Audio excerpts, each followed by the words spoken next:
Well, yeah, this is. Sorry, the music is fucking with me.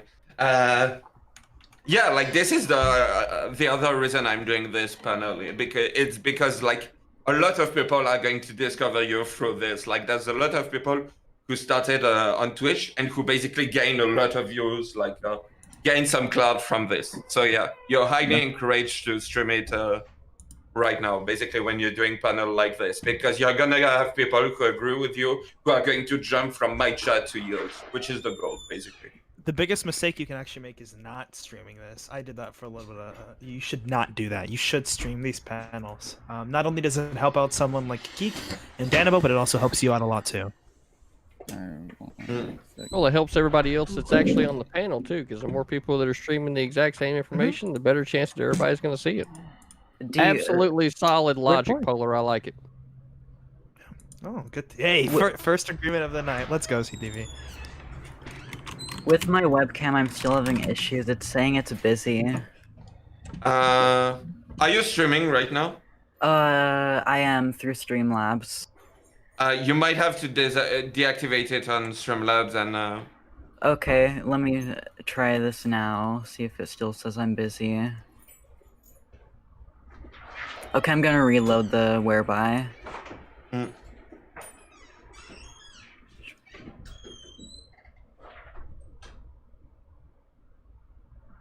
All right, we're waiting for one more person. Well, two technically with Gammy, and we should be good. Can you guys see me? No. You need to reactivate your webcam on. Okay. Let me see now. It looks like it's trying to load. Sometimes it just takes a little bit of time. We'll see. Yeah, I don't know why, but it says cam and mic are blocked, and it says busy for my webcam. Did you deactivate it on Streamlabs? Yeah.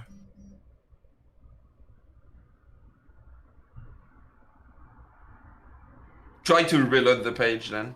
Okay.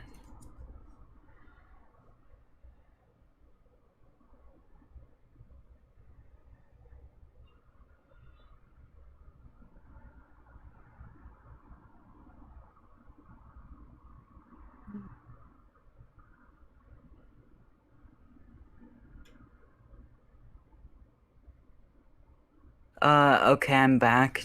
I don't know why, but it's not... Oh god, why does it keep saying busy?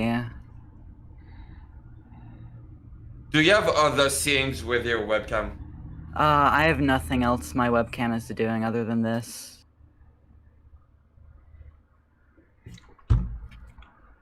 If you restart your computer real quick, and then launch this first, it'll probably fix it. Okay, Yeah. are you guys okay with me doing that? Yeah. Okay, I'll be right back. I'm gonna restart it. Sorry about the tech issues. Yeah, give me a sec. I'm going to do it.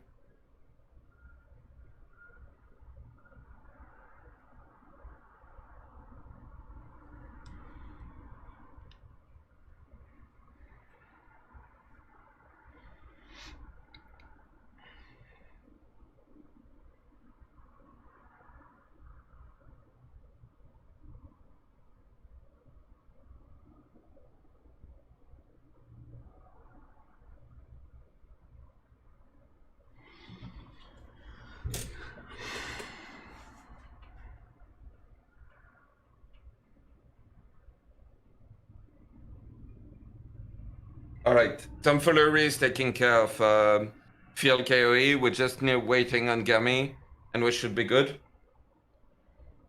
Cool.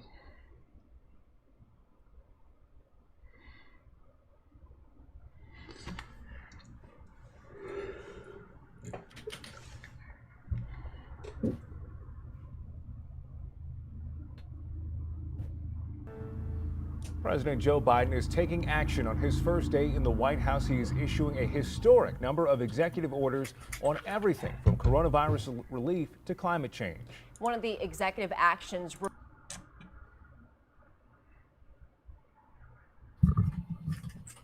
I love when videos start Oh. randomly playing on tabs you opened 20 minutes ago. Can you guys see me?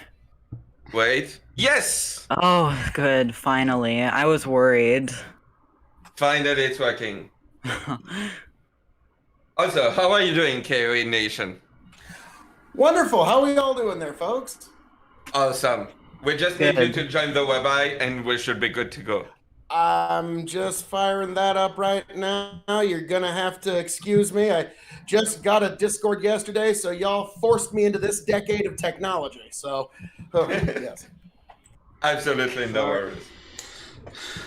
All right. You can all hear me and see me, and all is well.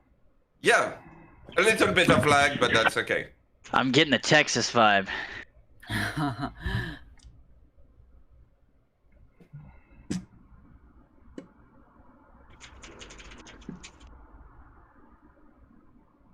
Is that where you're at, KOE? Well, thank you all for having me. This is a really, it's always fun to get to meet new people. So thank you all for the invite. Really appreciate it.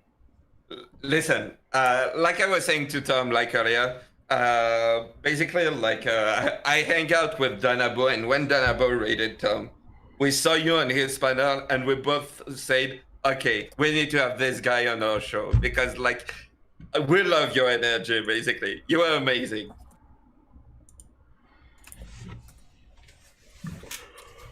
All right. Yeah, I think everyone is here. I can see everyone. Yeah, once again, I'm just going to ask you real quick to tune into my stream, see how I did the webcam and everything, and basically kind of do the same. Okay, we just lost KOE, but that's okay. Yeah, the reason I'm asking this is because like during the show, if people are talking and you want to talk, basically like you're gonna have to raise your hand. And just so you know that basically I see you raising your hand, I'm going to point in one direction. And basically, if you want to know to who I'm pointing to, you're gonna have to have the same layout as me. That's the only reason I'm asking this. Yeah, we're waiting for KOE to go back. And after that, we'll start. He kind of dropped faster than a sailor's pants on Liberty Call. You know what I mean?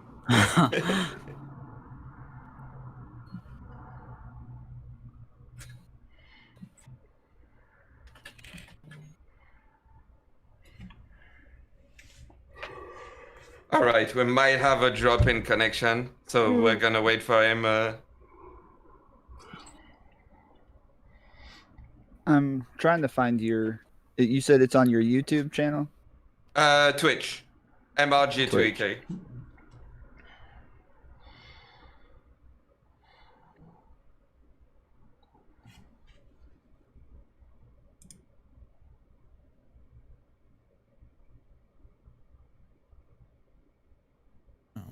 I want to update the stream title there, Mr. Geek. Yeah, true. See, nobody is safe from the CTV criticism. I notice everything. Only trying to help everybody out.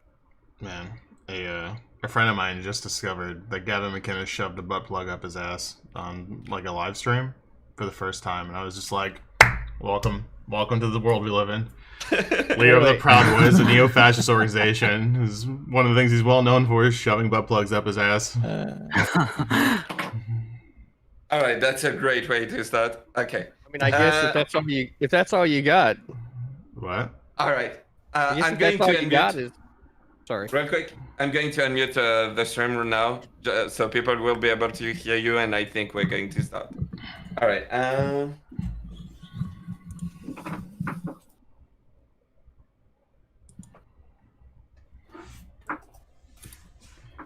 All right. I think we're starting a little bit late, but yeah, that's okay. A little bit of problem troubleshooting last minute. Everyone is ready. So welcome. How is everybody doing? I'm good. Good, man. Good, man. Happy to Absolutely great. Okay, amazing. I've been better. Amazing. Wait, Top 10 Paul, weekend, you've been, to be honest. Paul, Nor, you been better? I've been better. Dude, My he's haircut having a rough really week didn't help, did it? apparently. He's either winning or Yeah. losing money, running through personal troubles, watching other people win and lose money. Yeah. It's a roller coaster. Meanwhile, I just slept all day, so I'm having a great day so far. I All actually right. had a like tornado. Real missed quick. the GME party. I actually had a Real quick. tornado while I was sleeping come within 0.1 miles of where I was at. An actual tornado, and I slept right through it. Today or the other day? Jesus. No, that was 2 days ago. Oh, we're probably in this. You in Jacksonville? Tallahassee. Oh, okay. Yeah, well, I had a warning over here. All Yeah. right. Anyway, welcome everyone. We just lost someone, but that's okay. Yeah, so welcome everyone. Welcome to the Hippy Dippy Recruitment Show. So Hippy Dippy, the Hippy Dippy Roundtable is a roundtable hosted by Dylan Burns. This every Friday, 8 p.m. EST. This is the recruitment show, so this is like the process. Like if you're a content creator and you want to end up on the Hippy Dippy, which right now is doing great. Like we had Destiny just this Friday. We had some great other guests like Hutch, like Lecture Fan, like really like big content creator, Vosh, like whoever is in the political sphere right now, and it's only going to get better. So yeah, if you want to be on the show, join Dylan Burns' Discord. For the chat, ! HGP. And yeah, you will get all the info and everything if you want to be on the show later. And so yeah, real quick, we're going to start by everyone is going to introduce themselves. Before that, I just want to go over the rules real quick. So yeah, first of all, try to not talk over each other. If you see that like people are talking and you want to talk, raise your hand. I will point out to you, like I will point out and basically like note you on Dylan Burns' notepad. He sent it to me personally. So yeah, I will note your name and I will try to give you the mic basically. Obviously, not you as shit. Like no B word. Like try to stay as polite and everything as possible. Yeah, so you get 1 minute like opening statement, like per person. After that, you can like talk freely to each other, and you get closing statement at the end of the topic. The last time you can talk about like something is during the opening for the next statement. I don't think I forgot anything. So yeah, let's start by people introducing each themselves. CSP Cypher, let's start with you. How are you doing? What's up? Who are you? Hey everybody, so glad to be here. My name is CSP Cypher. I am the host and moderator of the Crowdsourced Politics podcast. We've been podcasting for about a year and some months now. Started off as a Facebook debate community and decided to do a podcast, and now we're on Twitch. President Joe Biden is taking action basically, on his I consider first day myself in the White lib-left, House. He is issuing more a or less, historic but number of there's going to be executive some orders things that I on agree with everything from on here from the right side of the panel as well as the left side of the panel. So just glad to be here. Awesome. Tom Fullery. Yeah, I appreciate you guys having me on. My name's Tom. I go by Tom Foolery. I stream on Facebook, YouTube, and Twitch. I'm mostly a conservative, postmodern, neo-Marxist. We do lots of debates, lots of current events. We do all sorts of shows and go on other people's shows and hang out with the chat. So come hang out with us on Twitch, Facebook, or YouTube sometime. Awesome. Falanoa. Well, I'm Falinor. I guess I'm the Twitch resident capitalist. I do a lot of investments and wealth management, own several businesses. I don't really know what I am anymore after having like just Googled what a neo-Marxist is, and then half the people I've met through these shows, I'm just like, I'm definitely not on the far right or the far left, and I'm also not a centrist. So I'm just an outsider looking in, I guess. All right. All right. So this is the most controversial platforming I've did so far, but like Paula's World, who is a League player and also part of the future stream team. How are you doing? I have to be honest, Geek. I stopped playing League a week after I got it. Okay, so I've not been. I should not No. be deplatformed. I know whatever funny. geek one time like yada yada yada. I've changed. No, but thank you, Geek, for letting me on. I am a fellow member of Dylan Burns' The Future stream team. Very excited to be on here. 17. I've been doing politics on Twitch for a couple months now. I think I was on the first Hippy Dippy recruitment, and that was a lot of fun. That was a long time ago. Got some really cool people on there, so I'm very excited to be back. It's really cool to see a lot of new faces. I have been on the Hippy Dippy, but I do just enjoy coming out here, debating like new people, supporting Geek and Danabo. You know, like making sure that like a lot of bad talking points aren't like thrown out into the wind. So yeah. Hell yeah. GKR. Hey guys, I'm GKR. I'm finishing a master's in criminal justice. Got one class left. Very excited about that. So I make usually random videos on stuff that annoys me on my channel. You know, I'm always open to have a debate or a friendly conversation, whatever you want. You know, I give out what's put towards me. So we'll see. That's it. Keeping it short. All right. The meme, the man, the legend, CTV. How are you doing? Oh, he's not up. Yeah, he's busy right now. He will be back with us in a sec. You're muted, buddy. I had to make sure that I had the necessary medication on hand, right? So, with that being said, since it wasn't said earlier, I'll say it now. I am the Hippy Dippy conservative main boss. It doesn't matter if it's on Friday night or Sunday night. The reality is that nobody has made more appearances for the Hippy Dippy than this guy right here. And every time that I'm on the panel, everybody, and I mean everybody, always has a good time. If you don't have a good time, you might want to check yourself, right? So with that being said, I am looking forward tonight to having a discussion about the biggest idiot Democrats ever nominated. And who could that be? But our man Biden, right? So let's get into it. Yeah, always happy to have you. Now we got a newcomer, Gammy, or Gammy, I don't know how to pronounce it. How are you doing? Gammy, I'm good. Wow, that's a hard one to follow up. My name is Gami. I'd say I'm like lib left or social democrat. I'm just like a progressive Twitch streamer and YouTube content creator.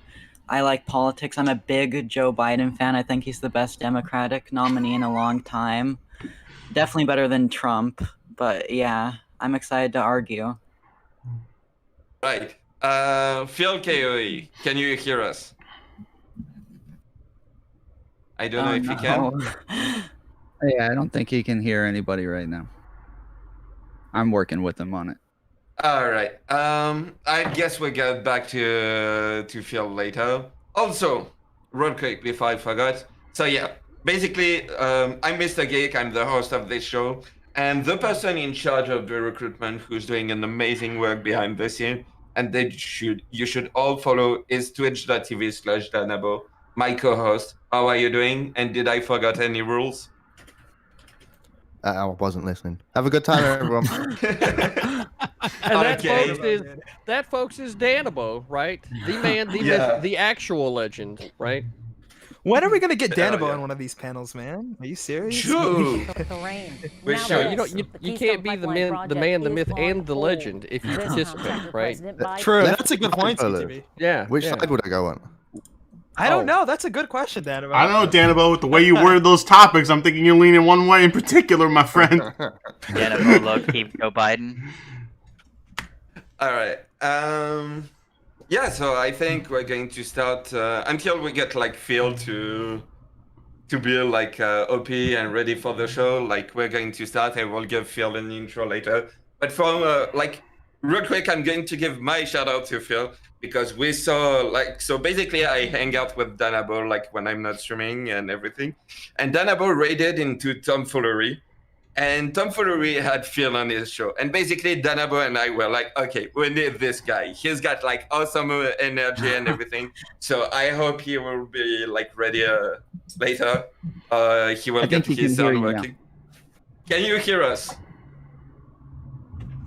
Phil KOE, we cannot hear you, unfortunately. Oh, no. I just heard feedback coming from him, so something happened. I don't think he has his microphone set right. It's not picking up at all. Yeah, You on might have Discord to go it's not. into his settings on Discord and just add his mic in as an input. Don't worry, Phil. You can come back at any time. You will get your intro and everything. But yeah, Phil got this awesome energy. So yeah, hope he'll get his mic working soon and everything. In the meantime, we're going to jump into the first topic, which is is Biden a hypocrite for mandating masks on federal property and not wearing one for photo ops?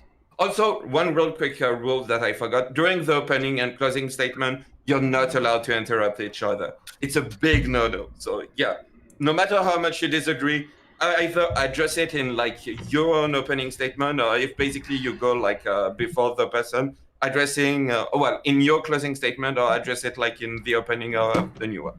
Anyway, let's go into the first topic. Is Biden a hypocrite for mandating masks on federal property and not wearing one on photo ops? So we're going to start by Falanoa. Falano. All right, sorry. I don't know where to start with Biden and masks. I don't know where to start with masks in general. So one of my nonprofit projects I've been running for years now is a nonprofit foundation that specializes as a 501c4 for supporting other nonprofit projects.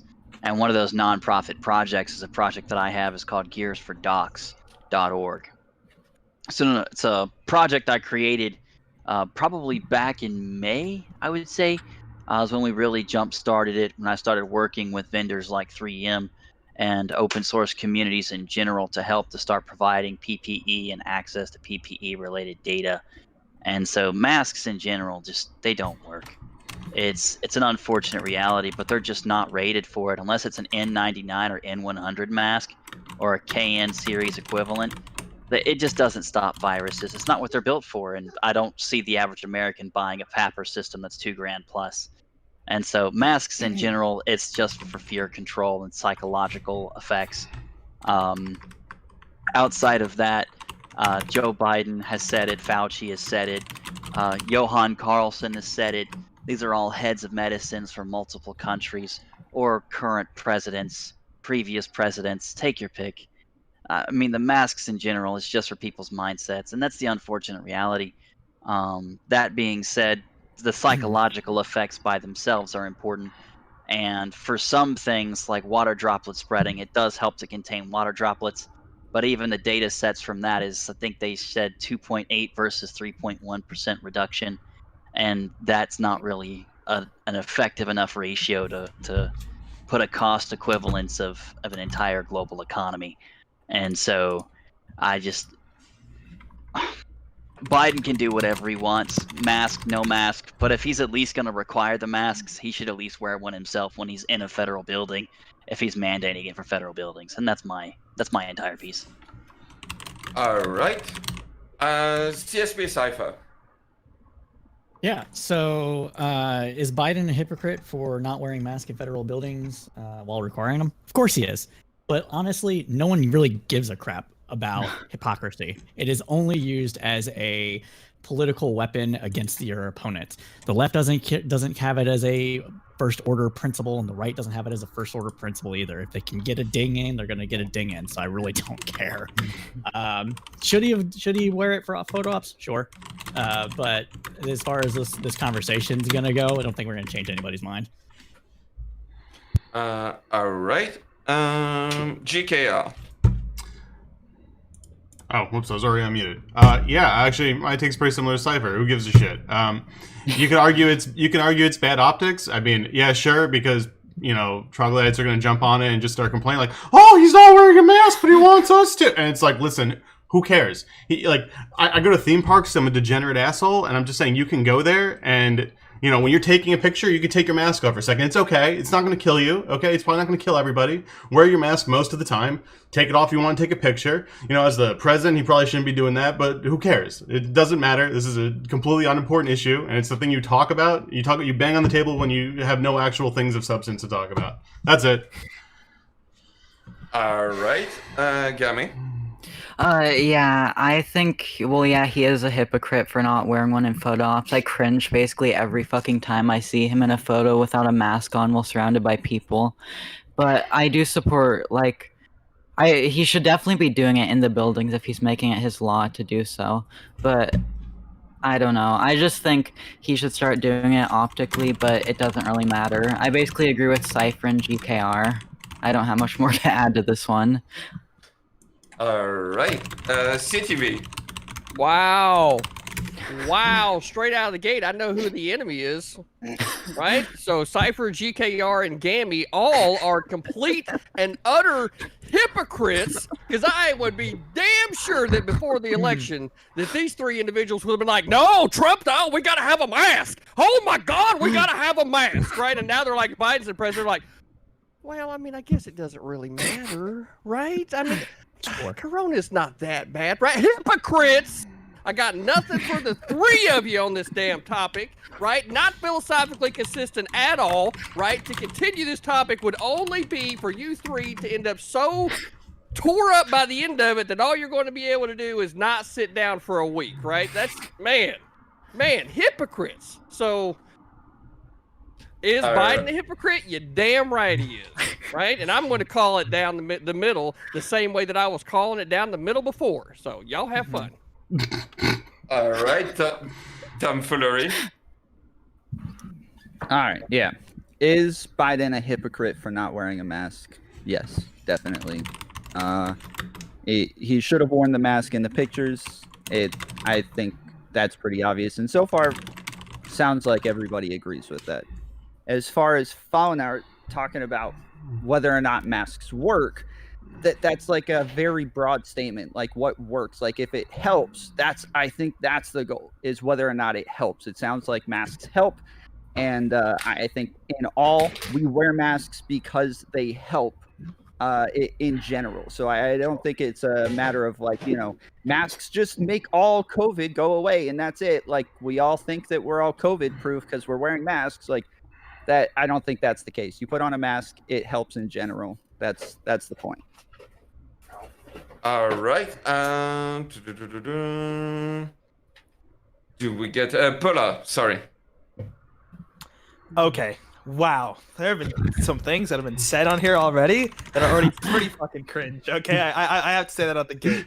So we started out with like basic forms of science denial. 1, 2. Secondly, I'm curious, who here has actually read the executive order put out by Biden? Can I get a hands up? Anyone? Like 1 or 2 people? So then you guys would know that this mask mandate already does allow for specific categorical exceptions when it comes to like basics of like what the heads of the federal departments can actually do. And when actually given the chances, it gives them executive authority to be able to make the decision of, hey, you can wear a mask, you don't have to wear a mask, but you have to engage in like larger social distancing procedures and have to stray further. Like the basic one that would come to mind is, can you eat on federal property? Does anyone know that right now? Like, you know what I mean? Like you have to be able to take off your mask to eat, but that necessarily allows for the heads of those departments to make even more social distancing like measures. So, to a certain extent, if you want to say that like, hey, if Biden is calling for like everyone to like to wear a mask or yada yada yada, it's hypocritical. Honestly, it's pretty dumb because in all honesty, I think most people haven't even read the executive order. 2, Biden does actually wear his mask in a lot of photo ops. It's not like he doesn't, right? It's actually very rare that he doesn't, only when he's like speaking, which is, for a valid reason because he has to speak with a microphone. And then secondly, I'd like to attack this like goddamn like masks don't work like point unless they're cloth. That just isn't true because all those studies that show that they're highly not effective, right, are on the basis of like healthcare workers who are in consistent high risk environments. And so we can actually specifically look at states that actually put in mask mandates, and even though a large majority of their people were wearing cloth masks, not only did it help like reduce the amount of infection, it actually did seem to be effective. Okay, so we have to kind of clear that one out of the gate. I don't want to have to make a first order decision to say that like, oh, masks are effective and then determine if they're hypothetical. Can we at least establish that people should be wearing cloth masks at minimum? If I may, the ethereal voice, the ethereal ghostly voice from behind. I know it's so creepy. There's a new ethereal voice joining the room. If I may, first of all, I am Phil KOE joining the room. I was not able to get my video. I'm in a small rural town of about 300 people here in Nebraska, so the double platform was a little more bandwidth, and I think the whole town's allowed. But I'm so thankful to be here. Thank you all for inviting me. I'm Phil KOE of KOE Nation on YouTube. Wonderful to be here. But I wanted to touch on the idea that whether or not masks work. I used to be very much a mask skeptic. I very much was. It was something I was like, fuck. But it was a reasoned argument that changed my perspective on this. Now, if you think that masks don't work, what you need to do is take a match, put your mask on, strike the match, and if you can blow that match out with your mask on, then I'll give it to you that masks don't work. But if you can't, it might actually provide some help. So that's just my little take on that, folks. But yes, it's marvelous to be here. Thank you for joining, y'all. You're going to be getting a ethereal voice from above occasionally invading this podcast, but it's all good. Okay. Yeah, I guess we'll do with it. Yeah, so I guess y'all can engage. All right, so the first thing I wanted to say is that all this talk about masks made me remember that I needed to conduct my COVID test today. So everybody ready? See, if you grab a nice cold beer, right? If you can smell it, right, then you know that you're good there, right? And then you gotta. Wow, I'm COVID free. Love it. You know what? CTV? True. Honestly, for all the time that I've known you, your jokes have gotten a lot better. Not to be honest, you've improved a lot. I gotta give that one to you. Drinking Dalmore Scotch myself. Yeah, so right out of the gate, though, right? Polar, when you were talking about Biden and the actual executive order, what it says and allowing these exemptions, that certainly sounded like a situation for rules for thee, but not for me, right? Either the law applies equally to everybody, right? It's rules for everybody. And yeah, it's rules for everybody. No, I assure you, the executive order is for everybody. No, it's for everybody. No, it's for everybody, CTV. It's definitely for everybody. I assure you. Okay. Real quick. Don't talk all at once. Like, raise your hand and everything. I will write your name and come back to you. So yeah, CTV, go ahead. No, it's rules for thee and not for me. If you're spelling out exceptions for any person, any position, anything, period, then the law doesn't apply equally to everybody. Where do I see this kind of thing happen? In the fucking military, right? And that's because there's ranking associated with it. But if for everything outside of the military, it's supposed to be exactly even, right? Because we, the people, is the government. It's not like the government gives us anything. Fuck that. Right? It's we the people. We are the ones that govern what they do. Period. Whereby. Okay. Pola, go ahead. Okay. So if we're gonna talk about the law, do you want to consider the executive order law then? CTV, it does apply to everyone, and there's specific exemptions that are made in that law. It's not like the whole law is like federal mask mandate. Everyone on federal land that works for the federal government has to wear a mask. It's not that simple. So even in that specific piece of legislation, that law, they make exemptions. So the law is applying to everyone. I just think that it's important that people read this before making very strong positions on it. This is a clipping issue. People are taking the headlines and clipping out what they want to hear from it rather than reading the actual law, or the executive order rather. So I'm going to agree with Polar on this one. The exemptions apply to everybody. There's certain circumstances. Sound good. If there's any circumstances where it's certain, like you just said, then it's rules for thee, not for me. Nope. That's not what. Yes, everybody on federal property. Period. Everybody on federal property. It doesn't just apply to executive. I didn't read it, but I'm nearly certain there's not a Joe Biden exception in the executive order. It's not like this rule applies to everyone in America except Joe Biden. I didn't read it because I don't care that much, but I can almost certainly guarantee you it doesn't have the Joe Biden exception. Right, but I guess maybe the next thing that we got to consider is that how effective are these masks? Should they be actually being federally mandated, right? Because different topic, different argument. Completely different argument that we're not debating. Now listen, right? So here's the reality, right? If we're going to sit here, if we are going to sit here and try to discuss, right, what's effective, then and trying to block stuff from getting out. I mean, at what point do you start looking at these logically and be like, well, do we really need to mandate, I don't know, women wearing Tampax because it'll help catch the blood? What? Wait, I want to throw it to Tom because he raised his hand, but yeah. Yeah, Polars, I agree with you. Actually, I was coming up with the same point that, like, you know, you have to eat sometimes, or there are going to be other times where you have to take off your mask. But all in all, as far as optics go, and I think optics are important, especially when you're in a politician.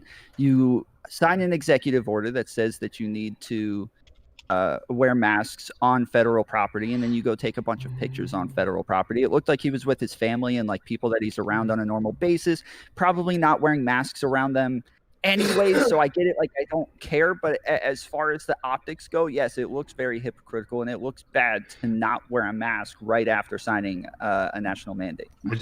I want to throw it to Phil. Oh, well, thank you, good sir. I found a workaround. Turns out these cell phones nowadays are more powerful than even our computers. So, who would ever thunk it? So, now, folks, again, thank you all for being here. Thank you for joining us. God bless y'all. Mwah, mwah, mwah. I kiss you all 3 times and raise my glass to you. It's marvelous for you all to be here on the Hippy Dippy podcast. And what are you doing? Not liking, sharing, subscribing? Come on. You're leaving money on the table every minute you don't, folks. But now back to the actual subject at hand here. I made this argument for Donald Trump, and I will advance the same argument for Joe Biden. Joe Biden, or whoever the president of the United States is the mascot, cheerleader, and symbol of America. So that is a special case, special exemptions, and special. He wants to go about his day without wearing a mask, and everybody's around him is social distancing, masking, but he is making himself the symbol of America. That is his choice. Now, would it be better if he masked? Yes, but I'm not going to. There's a lot of things you could criticize the guy about. The fact that he took his mask off for a few minutes for a photo op as president of the United States, you know, I just can't work up the outrage. I'm sorry. All right, you're I a want to goddamn pray to hero. Fallen. All right, it's my turn? Yeah. Perfect. So that just proves that the mask and the microphone isn't an issue. All right, so next point. Actually, slightly y'all more saw muffled now, just so you know. Yeah. Not proving your Yeah, point but that's because I particularly have a well. shitty headset. Oh, it's It is. proven. But Maybe yeah. Biden does too. He's got that $20 GameStop mic. You know. Man, that dude's got a fucking. Don't even get me started on their tech. I used to work with Waka. That's way too expensive. But yeah, the next piece is to answer chat. When you can see the smoke leaving around my mask, that is the concern. So it's not the fact Except that no, the mask the is droplets blocking. are not the same as smoke. No, they Exactly. are. They are. No, Those are moisture no. droplets that I'm No. seeing now. It's not at all. Yes, it No. You're just VGPG factually wrong conver- here. No, that's not. You look up the Yeah, it chemistry is. when VGPG converts with electrolysis. Droplets are much thicker. Wait, They're this guy's going actually to- suggesting that solids and liquids are the same thing, or solids and They're not. gases, or When liquids it and gases are the converts- He's same thing. actually not. Incredible. What he's When it actually converts Please about just continue to electrolysis. wear your mask as a troll. That you're totally trolling us, dude. We're Absolutely. all pwned. I'm fucking Absolutely. pwned, man. Please wait, like, Yeah. you got me, man. But I'm fucking skipping, God. so skipping past the basic chemistry for when you're blowing out water vapor from vaping, which is why they call Don't it cloth. vaping as in vapor. Yes. The issue with the reason why N99, N100 masks are micron rated, which is what that N stands for, 99 to 100% of particulates over a specific micron size. So, N95 is 5%. 5% will escape. 5% will get out. This is not an N95 mask. This is a surgical mask. It has no micron rating, which means there's no guarantee that it blocks anything. That's Tell me, what that means. That's why they're 57 cents. Why do instead of surgeons $55. wear surgeon masks? Why do 55% of all healthcare workers have COVID? You answering a question with a question? Yeah, The was question reason was- the number Isn't- published. Why does That was anyone the wear a reason the number surgical published. mask if it does Sidebar. nothing? Yeah, Before it stops COVID, water there from were spraying all over their faces, Oh, but it doesn't stop that's it? viral Okay. contaminants in water particulates. Water particulates that you can see are 40 microns or larger. but the air around you has 100% humidity. You don't see water in the air 100% of the time. That means the micron size of that is smaller than 40 microns. My And mask there's won't stop 40 there's some microns or STDs larger. that are smaller than the hole in a rubber, but we still wear them. And it's still, Yeah, you still wear them, but the thing is that it's the critical load level in the air that becomes a problem. That's why they just released that new data set for the study that says you have 10 minutes in a public area where you can go in and not have a large concern of becoming infected even with a mask on. But exceeding that 10-minute time frame threshold, you can still become infected even if you're social distancing at 6 feet, because they've proven that it can travel over 33 meters. And Just as- 33 meters is over 100 feet. Quickly. Yeah. I would like to see this. I Yeah, feel I'll like if you're provide you all the social resources. distancing and wearing the mask, it should be It fine longer reduces your than 10 risk. minutes.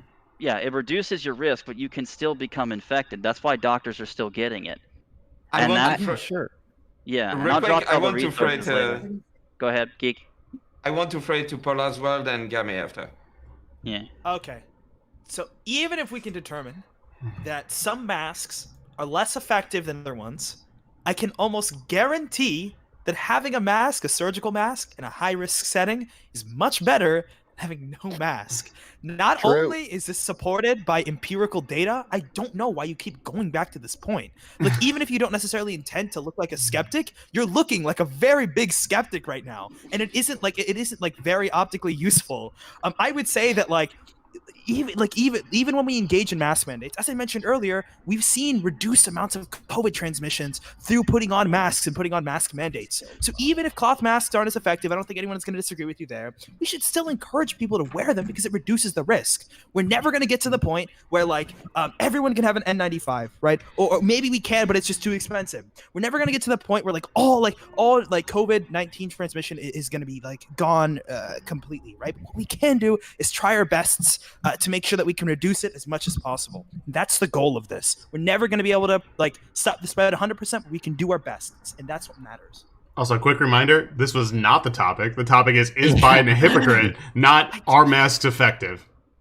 Just putting that out there. yes, but not on this particular topic. Thank you. Yes, he's a hypocrite, but not about this particular thing. Oh, so I actually have another question. So sorry. Yeah, go ahead, Paula, and after that, Gammy. Does anyone have the pictures from this photo op? I haven't seen them. I was just curious if someone could send that to me or put them into the group chat. He's I about think there are a 28 few. feet away. Yeah, he's about 28 feet away allegedly from the nearest person, but then people walk right up to him. Now, I'll be honest. Wait, real quick, Gammy, go ahead, and after that, yeah, Phil, if you want to go. Oh, I wanted to say that Fallen's 55% of healthcare workers have contracted COVID. It's just completely bullshit. I googled it, and it's from an article in British Columbia, Canada, from March of 2020, right near the beginning of the virus. So I don't know why we're citing this over almost a year-old statistic when no one knew anything about the disease. Go ahead. You can never challenge the internet for too long because somebody from some corner of the internet's gonna be like, "Whoa, there's a statistic here." But now, Falinor, great guy. You seem like a wonderful guy. I'm just gonna give you a little bit of my own anecdote and personal story. I'm actually a farmer from out here in the middle of Nebraska, USA, and pollination is a big part of my my livelihood. And when you talk about how this water droplet went 37 feet, I'm sorry, come on, dude. I can't get the pollen to move 3 fucking rows sometimes. Come on. And so, yeah, I understand what you're saying, in the certain right wind conditions, maybe, but yeah, man, I've had time where I can't get the pollen to move 2 feet, and I'm like, really? So now I understand we're talking two different things here a little bit, but I was just kind of chuckling myself, man, show me this 37-foot air vortex. There's days I'd give anything for it, but so just throwing a little bit of anecdote and a little bit of humorous skepticism your way, sir. But beyond that, I'll still forward and whoever's next. All right, Cypher, go ahead. I think you had Falinor wanted to go first, so I'll go after him. Okay. Yeah, just a quick thing. So you're comparing outside to inside. My point is with recycled airbase. which 80% of all internalized air is recycled. That's how critical load builds up. That's why being outside is important, and social distancing outside, and you can even walk around outside without masks on because critical load will never build up because the air is constantly moving outside and blowing in directions, which changes literally with the wind. And so that's why it's safe to be outside in gatherings and why they've allowed it as compared to inside with recycled air because of HVAC-based systems. They recycle the air, but unfortunately, most people don't have inline sterilization systems with UVA, UVB, UVC-based treatment. So just Which is real why quick, opening Tom, schools. What about the I don't 55% think so. statistic? can you just say that the masks help? Like that's because that's what I said earlier in my. Oh, opening I did statement. say All that the matters masks is do that they help. They help psychologically for sure, and they stop water. no, no, no, Oh my no. god. Anyway, is it Fucking okay? got Wait, hold up. Cypher, Tom, and Phil. So, anecdotally, if anybody here knows of people that suffer from seasonal allergies, you can ask them, and I'm sure they'll tell you that the mask has helped against their seasonal allergies. If it's helping against seasonal allergies, chances are it's helping against COVID-19. First point. Second point, as far as the HVAC systems going on and recycling air, yes, that's why critical load and staying indoors and partying and everything else like that tends to be worse and more risky than doing anything else. It also happens to be why opening schools without retrofitting these systems is stupid. But we're not talking about that. What we're talking about is Biden, is he a hypocrite or not? Everybody else on the panel has already agreed with this. No, half of us don't care. Well, it's about 3/4 of us don't care. And then we have two people pivoting in order to try to get the conversation onto whether or not COVID is actually serious or not. So we can probably just move on. All right. Right. So we already Tom, established before that. I'm sorry. Go ahead. Tom. Oh, no, it's been good. Okay, that was Tom, Phil, and Falano. So yeah. Yeah, But, Phil. Then go ahead. I already said what I wanted to say. There are way too many nice people. Just Falinor, just something I'm kind of curious about. You're saying that recycled air systems are a good way to bring up a viral load and you get a lot more infections. If that was the case, then the studies that talk about how airline travel and we would have pretty much infections spread on almost every single airplane that there's been. So clearly you can have recycled air systems that are still safe. Now, I'm not saying that this is perfect, and I'm not saying we know everything. In about 10, 15 years, we're all going to look back on the shit that we were saying about this coronavirus and be like, holy shit, how did I ever say that? Who would ever fucking thought just taking your vitamin D vitamins would have been the whole, we don't know. If only. We'll find out what the fuck and ups and downs from it later. But I would just say that the idea that all recycled air is going to immediately bring up greater infections, we would be seeing greater infections from the increase in airline travel. So that's just the one counter I wanted to bring to you. And don't get me wrong, Felianor, I'm one of those people that always enjoys establishing first principles. How is it that we know what we think we know other than we've only just been told it by everybody else? So it's always helpful and handy to establish first principles. And I yield back the balance of my time. God, I've always wanted to say that. All right, Falano, and after that, CTV. All right, to answer the two pieces here. So the first one is pollen size typically ranges between 10 and 200 microns. Not the average topic. size of, yeah, well, just the two pieces here. But yeah, to answer Cypher, I think it's 10 to 200 microns versus 80 to 150 nanometers. Dramatic difference for viral versus pollen. And then Phil, to answer your question, they use foggers and inline sterilizers for aircraft, which is why they check you before you get on the plane. And then they sterilize the plane after each trip. But yeah, I totally agree. It's hypocritical. As everybody has said, it's hypocritical. Whether they work or not is irrelevant. If you require something to be used at work, just like I do with all my staff, if I require the dress code is black, I go to work wearing black because that's the dress code. And if I'm a leader and I issue that dress code, I should follow it because I'm the one who drafted it. And that's what leadership is following your own rules. Well, I just look damn good right. in black, so that's why I go. CTV and then Cypher. yeah. So Biden was a hypocrite, Cypher. Right? Nobody pivoted.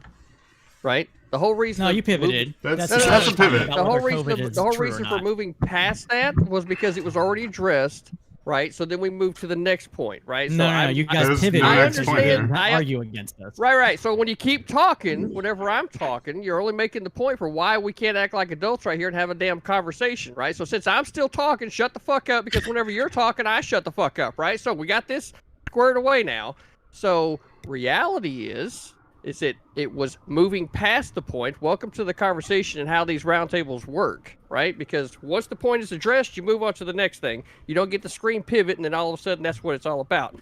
So was he a hypocrite? Absolutely he was a hypocrite, because everything that the left and the Democrats have been saying for the last year has been COVID this, COVID that, we got to wear masks, blah, blah, blah. You don't get to just throw up the party line now and say, well, we're not doing this. No, no, no. If it was serious then, it's serious now, right? The shit didn't change just because the 6th and the 20th happened, right? Period. End of discussion with that. And as far as what Falinor is talking about specifically, I served 9 years on Ohio-class submarines and definitely understand what it's like to control an underwater sealed environment. So everything he's absolutely saying is true, right? And I can tell you an anecdotal story myself about whenever we had this thing called the Black Death actually running around the boat, and it was absolutely horrible. I was able to dodge it for about 2 weeks. The longer the short of the story is that it ends with me running back to Shaft Alley in the XO asking me, hey, CTV, what portable extinguisher did you bring with you? And I said, well, I didn't, sir. And he goes, well, why is that? And I said, I'm sorry, sir. I was sitting on the shitter with my ass on fire. Right? So, lots of fun. The story you can check out in the Wolf's Den later. I'll be telling that the full story there, but that's how it ends. There's the punchline. All right. Sometimes. Who wants to go next? So I forgot. CTV. Yeah, it was. Sci-fi. Yeah. So CTV, we don't agree on how hypocritical it is, though. I know you just want to I'll just address this and everything. So we don't agree how hypocritical this is, because some of the people here have read the executive order and others have not. So the executive order essentially says that there are certain times, not people, that can make decision where you can and where you have to and don't have to wear a mask. If those exceptions are basically for everybody that is on federal property, there's really no hypocrisy here. But to agree with people about optics, tomfoolery, you brought this up multiple times, I do agree that it is optically stupid, because people aren't paying attention as closely as the people on this panel tend to do, because not everybody's a political head like the rest of us. And with that, I yield. And sorry, this will be quick, I guess, but like CTV, you're talking about it like Biden was walking around no mask the whole time spitting on federal agents. He took it off for a picture. We have a before when he's wearing the mask. He took a picture with the mask, took the mask off, took another picture, and then put the mask back on and ostensibly walked away and did something, okay? Taking your mask off for a picture, not the end of the world. All right. Should he not have done it? Go Sure. ahead. You're muted, by the way. Come on, man. Oh. Can it's literally the meme for the next 4 the years. picture? Every time I hear that from the left, it's going to be, come on, man. Can someone actually link that, man? My hot take, Can Corn someone Pop link was the a picture, good dude. please? Because I specifically looked for this picture multiple times. Are you guys talking about the one in front of the Lincoln Memorial? Are you talking about the one with Hillary Clinton? Like, which one are we talking about? I thought the Lincoln Memorial one. Yeah. Is Lincoln Memorial Because indoors or outdoors? I actually don't know. I tried looking at Indoor, a picture. outdoor, and you can actually. Oh, okay. Yeah, even in the Lincoln Memorial, like they take you. You're right. Like they take them off and put them directly back on, and we have the before and after pictures. Like you're completely right. If you want to consider this somewhat like hypocritical, if you want to put it on that point where he's like, oh, he took it off for a photo, and then you can see Sam Evers directly putting it like back on right after. I mean, like, sure, but I don't know if we can like use that same standard for when it comes to like a past president. We just didn't use it, right? Like, I think it's a very big difference. He actively mocked Joe Biden in a debate about how big his mask was, and then got COVID the next day. Actually, I think he had it the day of. Biggest mask I've ever seen. All right. Oh, man. Go ahead. Falenoa, go ahead, and after that, Phil. Yeah. And In all fairness to Polar's point, and I think this is a fair point, the Lincoln Memorial is actually an open infrastructure. So there's massive openings on a corridor-based design where it's pillar-based, colonial style. So the Lincoln, a lot of people think the Lincoln Memorial is some enclosed building. It's not. And so you could very easily make the argument that it's actually outdoors. It's just like going out under a carport, except it's made of concrete and stone. So it's very, very, very open with massive airflow. So it would be the equivalent of being outside in the middle of a field almost. Yeah. Right. So yeah, it's like I said, for me, it's the fact that the Lincoln Memorial is itself a federal location, and that's just, yeah. But didn't we already establish that the executive order itself allows for exceptions to this rule? Like how Polar said, like if you're eating, you can take off briefly. I don't know why it's such a big deal that he did on federal property when he was, by all accounts, quickly took it off and put it right back on. I just imagine like they're in the White House and there's conservatives just like, I bet Joe Biden doesn't wear a mask while fucking his wife or something. real quick, sorry, I'm going to interrupt. Phil, go ahead, and after that, CTV. You know, I am wondering how long we're going to, I believe it was GKR that said, like, I am wondering how long it's going to be till people are actually engaging in fornication while wearing their masks. Like, I'm wondering how far off we are. That's a new fetish 30 years from now, you know? Oh, like, God. people are going to be like, now, let's also pandemic roleplay. Yes. In keeping with the Lincoln Memorial, I'm really wondering how far off we are until they actually put a little mask on the Lincoln Memorial and like the Jefferson Memorial and all the statues. They actually put a mask on them. I'm surprised leftists haven't done that already. Oh, Sorry to interrupt.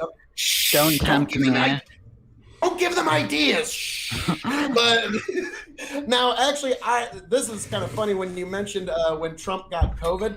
I actually mentioned this months before that happened over at the Dog and Chicken show. You can actually check it out. I made this prediction on that show, and I said this: if the headline can be confirmed, Donald Trump has COVID, and it's confirmed by the White House. I said, take a line in Vegas and put every dollar you got on Biden. And unfortunately, that turned out to be true. I didn't know how right I was, and then Trump gets COVID, and I'm like, oh boy, this is going to get interesting. Let's see what happens here. Kellyanne McEnany, God bless you. Like, my God, you're still going out and fighting that fight. I got to give you credit. But yeah, that was one of those that when I actually saw the day happen, I was like,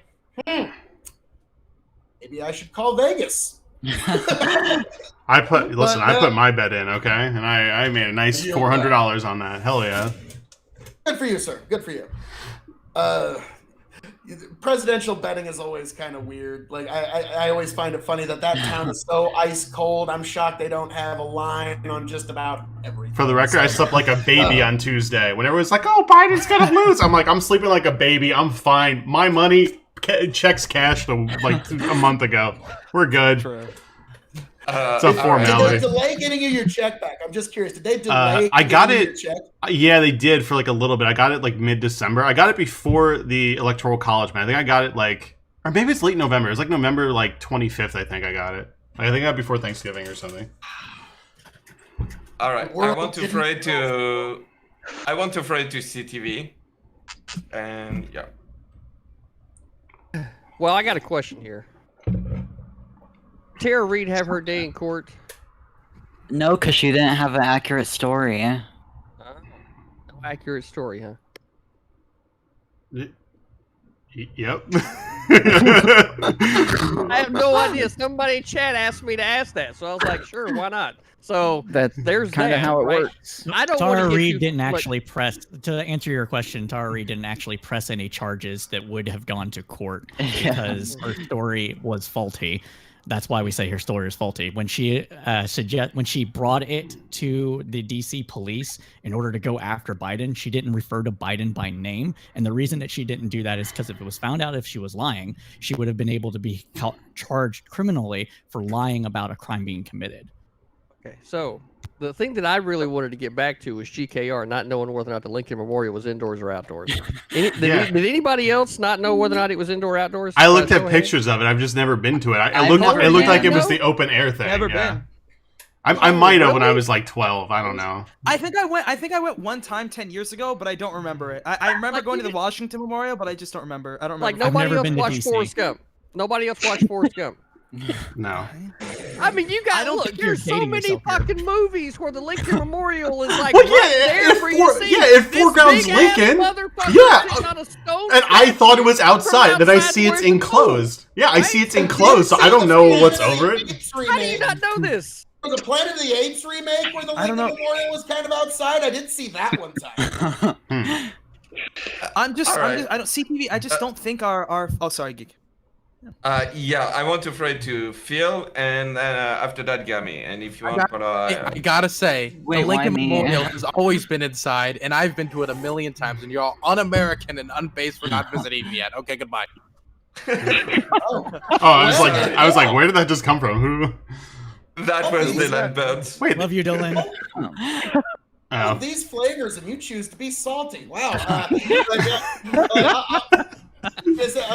I'm from Nebraska. I rarely go east of the Mississippi River, let alone the Missouri. So that's like I would love to go see DC sometime. It'd be beautiful, but I've just never made it up there. I've even got some family up there, but they come back this way rather than me up there.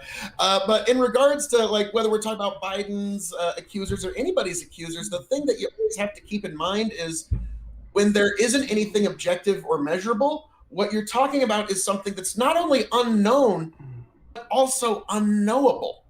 So when you're dealing with something that's unknowable, there's no way for us to, like, if we had the Back to the Future machine and we could go back to, like, then we would have a whole different ball of wax. But we're dealing with things that are unknown and unknowable. So I don't know. Like, I have to give it the skepticism it's due, but I yield back. All right, Gami. I didn't raise my hand. I'm not sure why you called on me. Never mind. Okay, Pola. I just like to say, I do not understand why we're going over the Tar Reed Yeah. accusations right now. It just seems like a conversation that doesn't need to be had. I didn't know that Tar Reed was in the executive order and Biden called out my name or something. That's politics. But to be honest, I think we've kind of like really gotten to this point. I'm actually curious to hear if there's any more contentions on this aspect. I don't necessarily see it as hypocritical. We've already gone over the Lincoln Memorial point, how you specifically put it on and put it back on. How, for example, the executive order gives executive authority to the heads of those departments to be able to to be able to take off masks temporarily. But then you have to engage in even greater social distancing measures.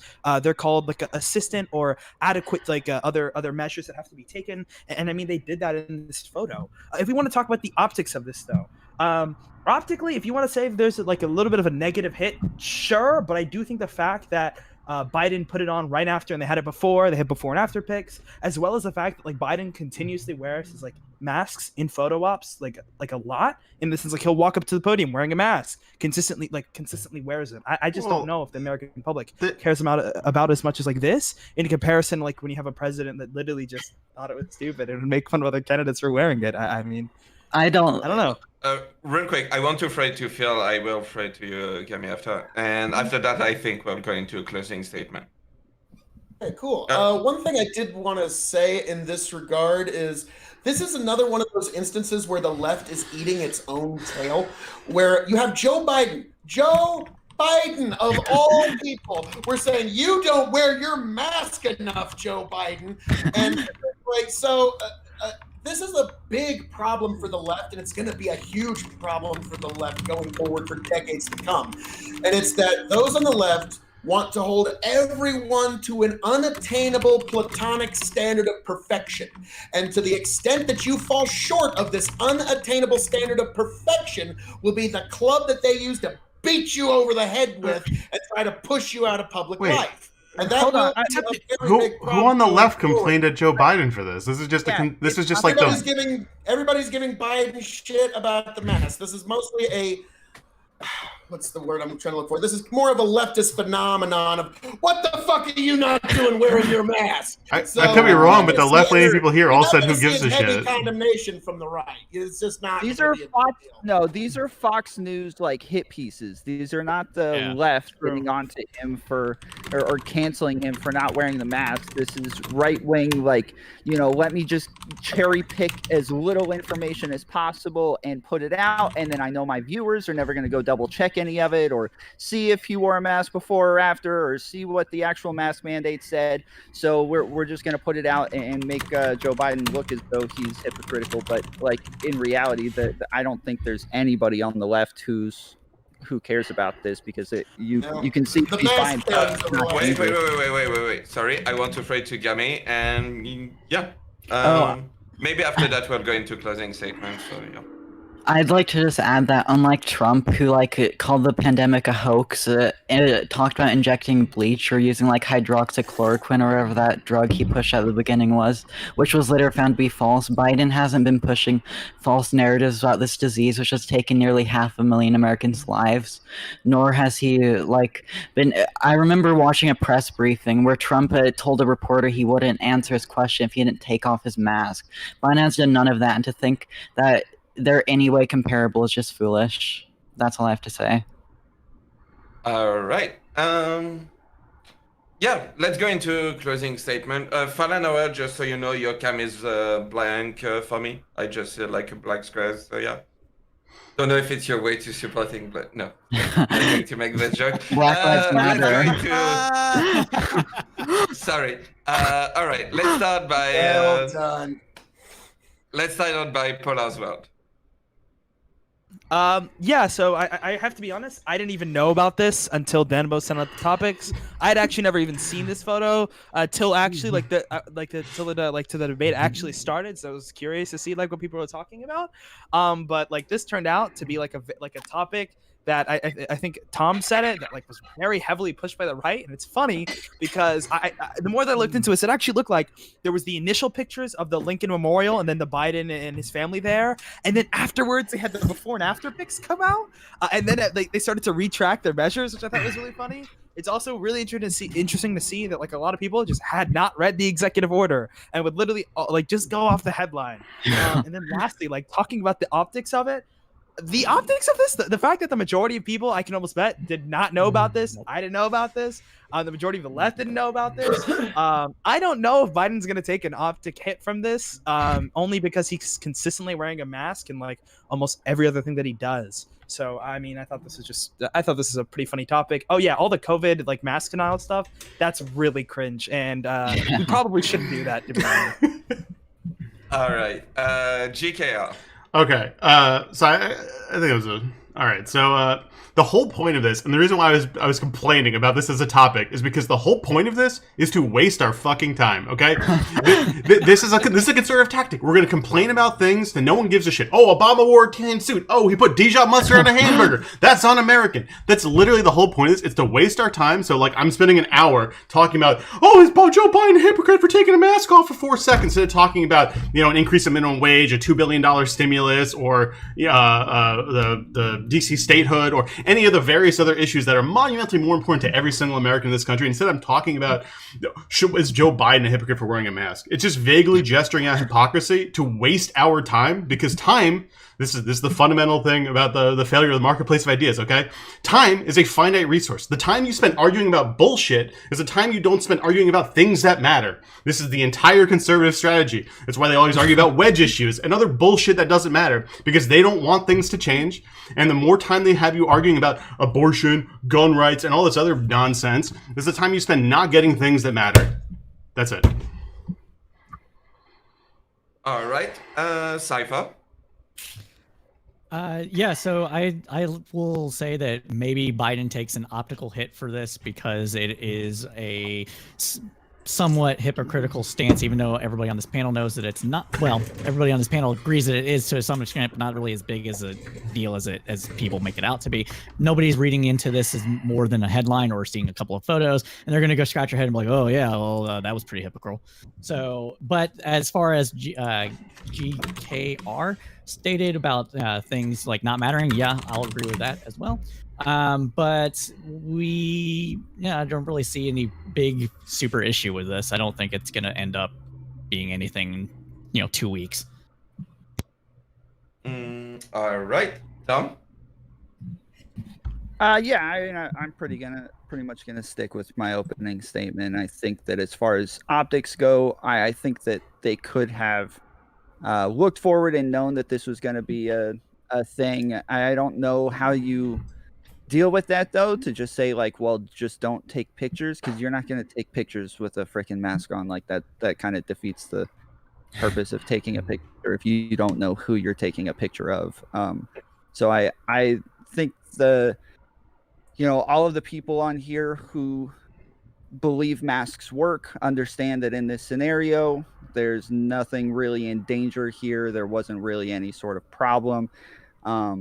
But yeah, I just think overall they probably could have seen this coming, and it wasn't, as it's been said, it wasn't a big story anyways. I didn't know about this until it was a topic on here, and then I had to go find someone who was talking about it. So yeah, I don't think it's even if they did look ahead and see that this was a problem, it didn't turn into a big enough problem for them to care anyway. So all right, Gami.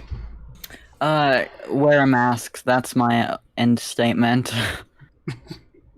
Okay, short and to the point. Phil. You know, folks, this is one of those moments where we can all take a lesson from the carpenter from the plains of Galilee. May he who is without sin cast the first stone. We have all broken the rules about did we wear the mask right?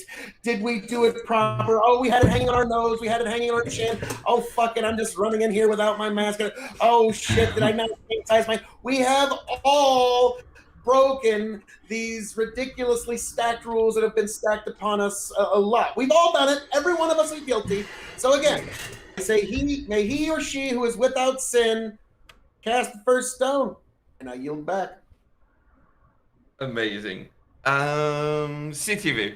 And I'm so glad I get to go after that truth bomb that just got dropped on everybody, right? So, was he a hypocrite? Absolutely was a hypocrite. Anybody that, and since I didn't know much about Tara Reid to begin with, I'll close out finishing up what I was able to learn in the last 15 minutes, right? She first came forward with her sexual allegation against Biden in interviews in recent...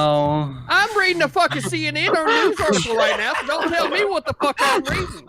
Right, guys? This is my favorite pivot of all time. This is my closing statement right here. So shut me what to now. Your closing statement about Tara Reid. Stop. I'm sorry. We don't interrupt during closing statement. If you want to address it, you feel free to do it during the opening. For the next one, this is the last time you'll be able to do it. Go ahead, CTV. Jesus. Somebody put a muzzle on that dog down there. Right? All right. So, she first came forward with her sexual allegation against Biden in interviews in recent weeks with multiple media outlets, including CNN. Reid told CNN that in 1993, when she was working as an aide in Biden's Senate office, she was agreed to ask to deliver a duffel bag to the then Delaware senator in a corridor somewhere in the Capitol Hill complex. Reid said Biden had me up against the wall, used his knee to spread open my legs to put his fingers inside of me. Right. So everybody on the left would definitely be on that hashtag Me Too movement, and then all of a sudden you just don't agree, right, with her characterization because it's against your politician. Inherent bias right there from the fucking start, right? So everything after that, especially when I can point to all the hypocrisy when it comes to mask wearing, lets me know that the individuals that are on the left are just going to be completely disingenuous if they want to just discredit the fucking story from the start. Now, you might be able to sit there and argue that there's not a legal case to be made for it, right? Because there's no witnesses, and it's just he said, she said, one against the other. But for you to just come out categorically and just say, well, there's no merit to it at all, and fuck her, and blah, blah, blah, you know what?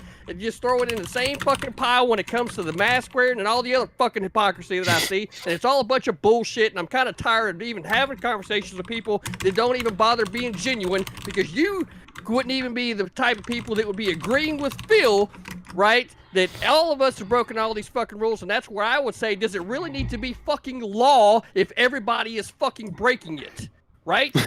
And that's the reality. If it's fucking law, you shouldn't be breaking it at all. So right there's your fucking truth bomb to add to that one, and I hope the shit just blew up in a fucking nuclear explosion. In the next topic, you got nothing to say. All right. Funny no. Sorry. All right, I guess I'm the voice of reason here. Wear a mask, specifically one that's rated for protection. All sexual assault victims have a right to post their case. Whether or not it's processed in legal terms is another story. It does compare relatively to Brett Kavanaugh and his situation, given the massive time span. Yeah, I think Biden was a hypocrite. I don't think it matters in the grand scheme. Like Phil said, everybody breaks the rules. More importantly for me, it's the fact that he broke his own rule. Maybe there were exceptions like Polar's brought up and Gammy brought up, and that's fine. If he followed his own rule to the T, then that's fine. But for me, I think that he has much bigger optics issues than wearing a mask in a picture during a photo op. So I don't think that this is his biggest concern or even remotely close right now. I think he's eating more ammo right now from terrorists getting vaccines before American citizens. All right. Yeah, so real quick before we jump to the next topic, I just want to remind a few things. First one, if you want to address something that has been said, I'm going to remove it. I'm going to do a Biden. So if you want to address something that has been said in the closing statement, the last chance to do it is during the opening of the first one. After that, we move on. The other thing I want to remind is basically Hippy Dippy podcast. Hippy Dippy Roundtable. Sorry, we rebranded recently. Every Friday, 8 p.m. EST. Tune in twitch.tv/DylanBurnsTV. And yeah, if you want to be on the show, join Dylan Burns Discord. There's a channel called Hippy Dippy Recruitment. You can leave a message here. Either me or Danabo will get back to you, basically, and yeah, you can be here on this show with us. And yeah, so let's jump into the next topic, which is will the Biden stimulus crush the economy, and who will pay for it? And we're going to start with Tom. I mean, I think this was about whether or not the stimulus was going to crash the economy, and I don't know how that is even possible. Like I've been looking for it everywhere. I've talked to economists. I've talked to a lot of people. I don't understand. Maybe it'll hurt the middle class somewhat, but to crash the economy is a bit of a stretch. I don't even know why we'd call it a stimulus anymore at that point if it's not actually stimulating the economy. But I think the stimulus plan, from what I've seen, is good, and I have no issues with it. I don't know if you can see me. I can. It looks like on the stream you went offline. Oh. I can see you. Wait, hold up. I got a little bit of a problem.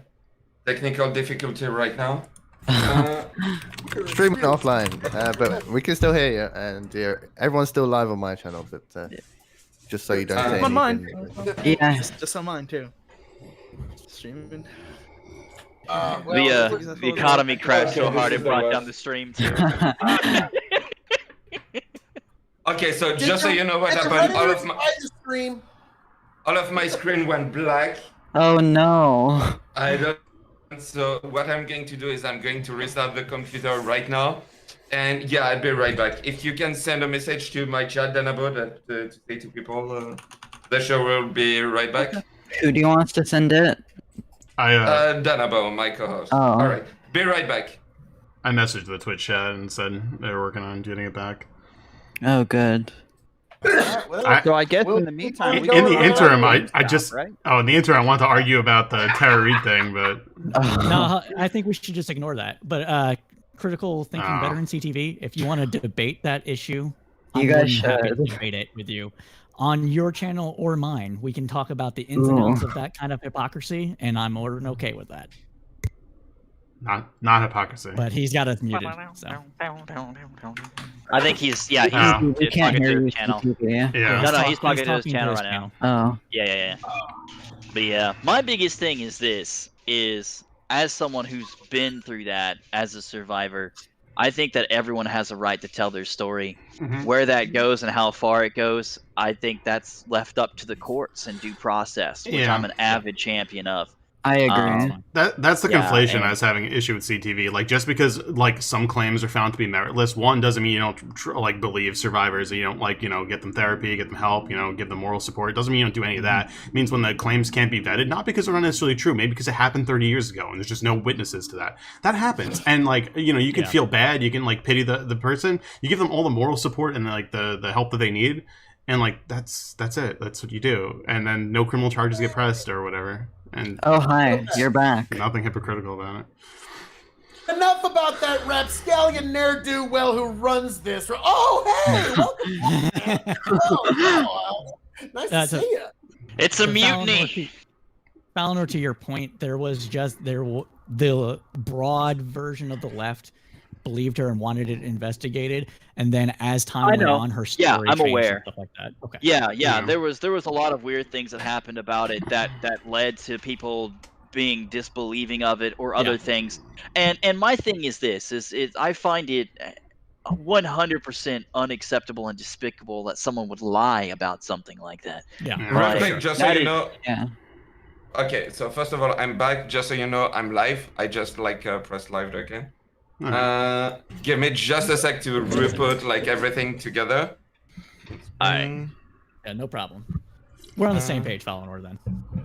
Yeah, absolutely. Yeah, I openly support victims, and I have two projects just for that. We actually help sexually exploited women and children and spouses and children to escape their abusers. I was actually my very first alpha for that. She was a person that was being extorted by her ex-husband. Yeah. For money for the kids for food in exchange for sex. And I was so happy when I actually got to be the witness to their divorce papers when I helped her get them filed. It was the best feeling in my life, and she was the first one of many. All right. So we're back live. Sorry for that. I don't know what happened. All of my screen went black at the same time. I couldn't see anyone. I could still hear everyone, but yeah, so yeah, we're back. Sorry about this little break, but it was cool. It was between two topics. So, who was left basically to introduce? We were doing opening statement. I think Tom went, and then everything cut out. So I think that's where we were. Yeah, you didn't choose who went next. All right. So who didn't go for the opening statement? Everybody except for me. Okay, perfect. I'm going to throw it to Gami. Sorry. Oh, okay. So we're answering the stimulus question. Yeah. Will the Biden stimulus crash the economy, and who will pay for it? Well, the same people who paid for the first one will pay for it. I don't know if that's part of the question, but no, it won't. It will not crash the economy. The first one didn't crash the economy. This income is going to stimulate the economy. A lot of Americans have jobs or are working less hours because of the pandemic, and are going to spend this money either on rent, groceries, food, even luxury items like video games still stimulate the economy and help people with jobs. We have 30 to 40 million Americans at risk of eviction due to financial issues originating from the pandemic, and this is going to affect people of color, disabled people, LGBT, and other marginalized groups. And so this stimulus can really help a lot of people who need it, which is why I support it. All right. I'm going to throw it to Phil. The stimulus, it's probably one of the top 3 discussions of our era. COVID, vaccine, stimulus. Those are the 3 big ones. And what happened when we had the big crash, I'll never forget it. For those who don't know, Interstate 80 goes through Nebraska, and it's what connects the east and west coasts of our country in terms of shipping. And what happened during that time was our interstates and our highways were empty. There was a complete destruction of demand, the likes of which we have never had in human history. So the first stimulus helped, but it wasn't enough. The second one, sure as shit, wasn't even close, but I'm sure glad that we helped everybody else except the fucking American people with that one. That was marvelous. The third one, it would be nice if, help some of the folks out that actually need it. That would be marvelous. In terms of will it crash the economy? When we're under a fiat money inflation system that we have now, I don't really see that doesn't really stop until we get to hyperinflation. So I get what we're saying, but and to any conservatives in the audience, you have no idea how painful it was for me to say. When I said this about 9 months ago, it hurt, but I had to say it. Sing it loud and sing it proud. We're all Keynesians now. And so, that's the way of the world now. True. We had a Republican president and a Republican Senate trying to give universal basic income to people. I never thought I'd live to see the fucking day. Never thought it. So this COVID thing turned all politics topsy-turvy. Turned everything anybody knew about the economy on its head. Hell, last summer oil was trading a negative $34 fucking people. We don't even know how close we were to the precipice.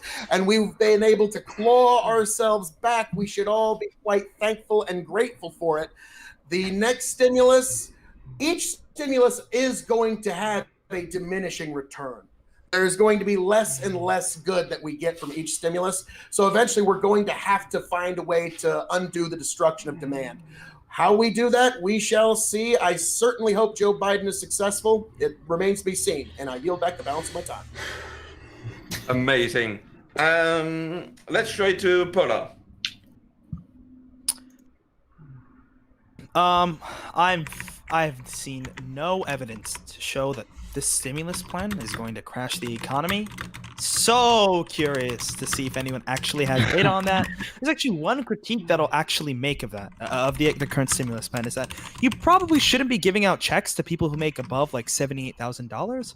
The way that we look at stimulus is that we want to be able to stimulate parts of the economy that aren't in a good position, and it just seems like people above, it looked like actually from the last stimulus, that people who made above $78,000 a year just saved the majority of it. They actually spent about 0.7% in comparison to spending only grew about 0.7% for families and people who made above that. And then if you want to look at people under 48,000, their spending increased by 20%, which is a lot, to be honest. So I think we're wasting some money that could be used in more effective places by spending it on people who already have the most cash in their lifetimes. Just something that's coming out frequently is that richer individuals have some of the most cash on hand that we've seen in a very long time.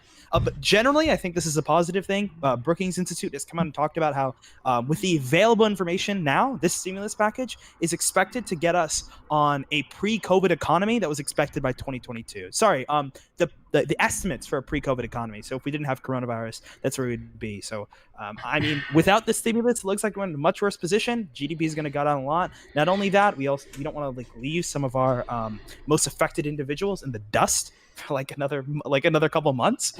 So I'm just curious to see who's going to say that if the economy crashes as a result of this. That's what I'm curious of.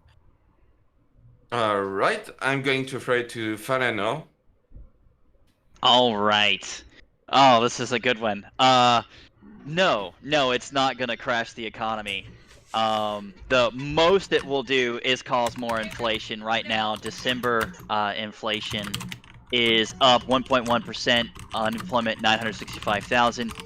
To Polar's point, I have no idea why they're giving checks to people making over 78K. I've gotten 2 checks at this point. I have no idea why. At this point, we think it's because I'm a service-disabled veteran or something. I don't know. I just dumped it into my employees at one of my salons. It made no sense why I got the check. I didn't even notice that Like I had to actually call like my bank and then look at my bank statements to notice that I got something from Treasury in the first place. I had no idea why it even was in my account. I didn't even ask for it. But yeah, the biggest thing that these checks will do with the average American being behind 3 to 15 months on rent is literally end up another GME play, a YOLO on black, like do another 14 billion damage to some other insert random hedge fund here. It might be JP Morgan next because they're playing silver, like. But $600 to someone who's 16,000 in the hole isn't gonna do shit. Yeah, like make it rain. Like you can make some good make it rain TikTok videos with it, maybe. But like this money, it's just gonna cause more inflation. It's gonna be modest in nature unless we lose our reserve currency status. Like none of it makes any sense. Like I think Phil said, I love that man. He's amazing. I love him. Like he hit it so hard on the head there. He's a It's peach. just like we're in this crazy topsy-turvy world where the complete opposite parties are doing the complete opposite things you'd expect. Like nothing is stable, nothing is normalized. The whole thing is chaotic. We don't know what's going to blow up the economy right now. Goldman Sachs is talking about GameStop blowing up the economy right now. Who knows what's actually going to cause it to tank at this point? Just throw some dice on a roulette table and bet on black. Like this game's all kinds of whacked out. 3 years, Okay, the UN will wait, surrender wait, to real quick. Sorry, it's opening statement. I'm going to throw it to who did I? CTV. All right. So, just so we're clear, right? I want to make sure that we restate the question because I don't want to get too far away from it. And the question is, will the Biden stimulus crash the economy and who will pay for it, right? So, right off the bat, the answer is exactly what Phil said. We are in this fiat currency, crazy ass state of things, right? So the answer to that question is, will this one thing? No, absolutely not, right? As far as what you said about conservatives arguing for a UBI, I've actually been saying that if we reduce the bureaucracy all the way down to where the federal government was only writing a check, that the money saved from that could be used to provide a UBI, right? You do the math, it's kind of right there. So, and who's going to pay for it? Well, of fucking course we're going to pay for it. The taxpayers, right? Whether it's us today or us tomorrow or us a couple of generations from now. But who gives a fuck, right? These bankers are just trying to bleed us for everything that they can fucking get anyway, right? So the reality is that we need to get back to a system to where we don't have this fiat situation. That would kind of be like the ideal thing, so that the corporations don't end up owning the whole fucking country. Which, by the way, if you weren't paying attention a few weeks ago, we had corporations that actually censored the highest office on the land off of one of their platforms. And if anybody else doesn't think that that's something to be fucking worried about, well, clearly you're not fucking paying attention, right? Here. So I don't know. I think that we can definitely have some conversation about economy and the way that these kinds of things work.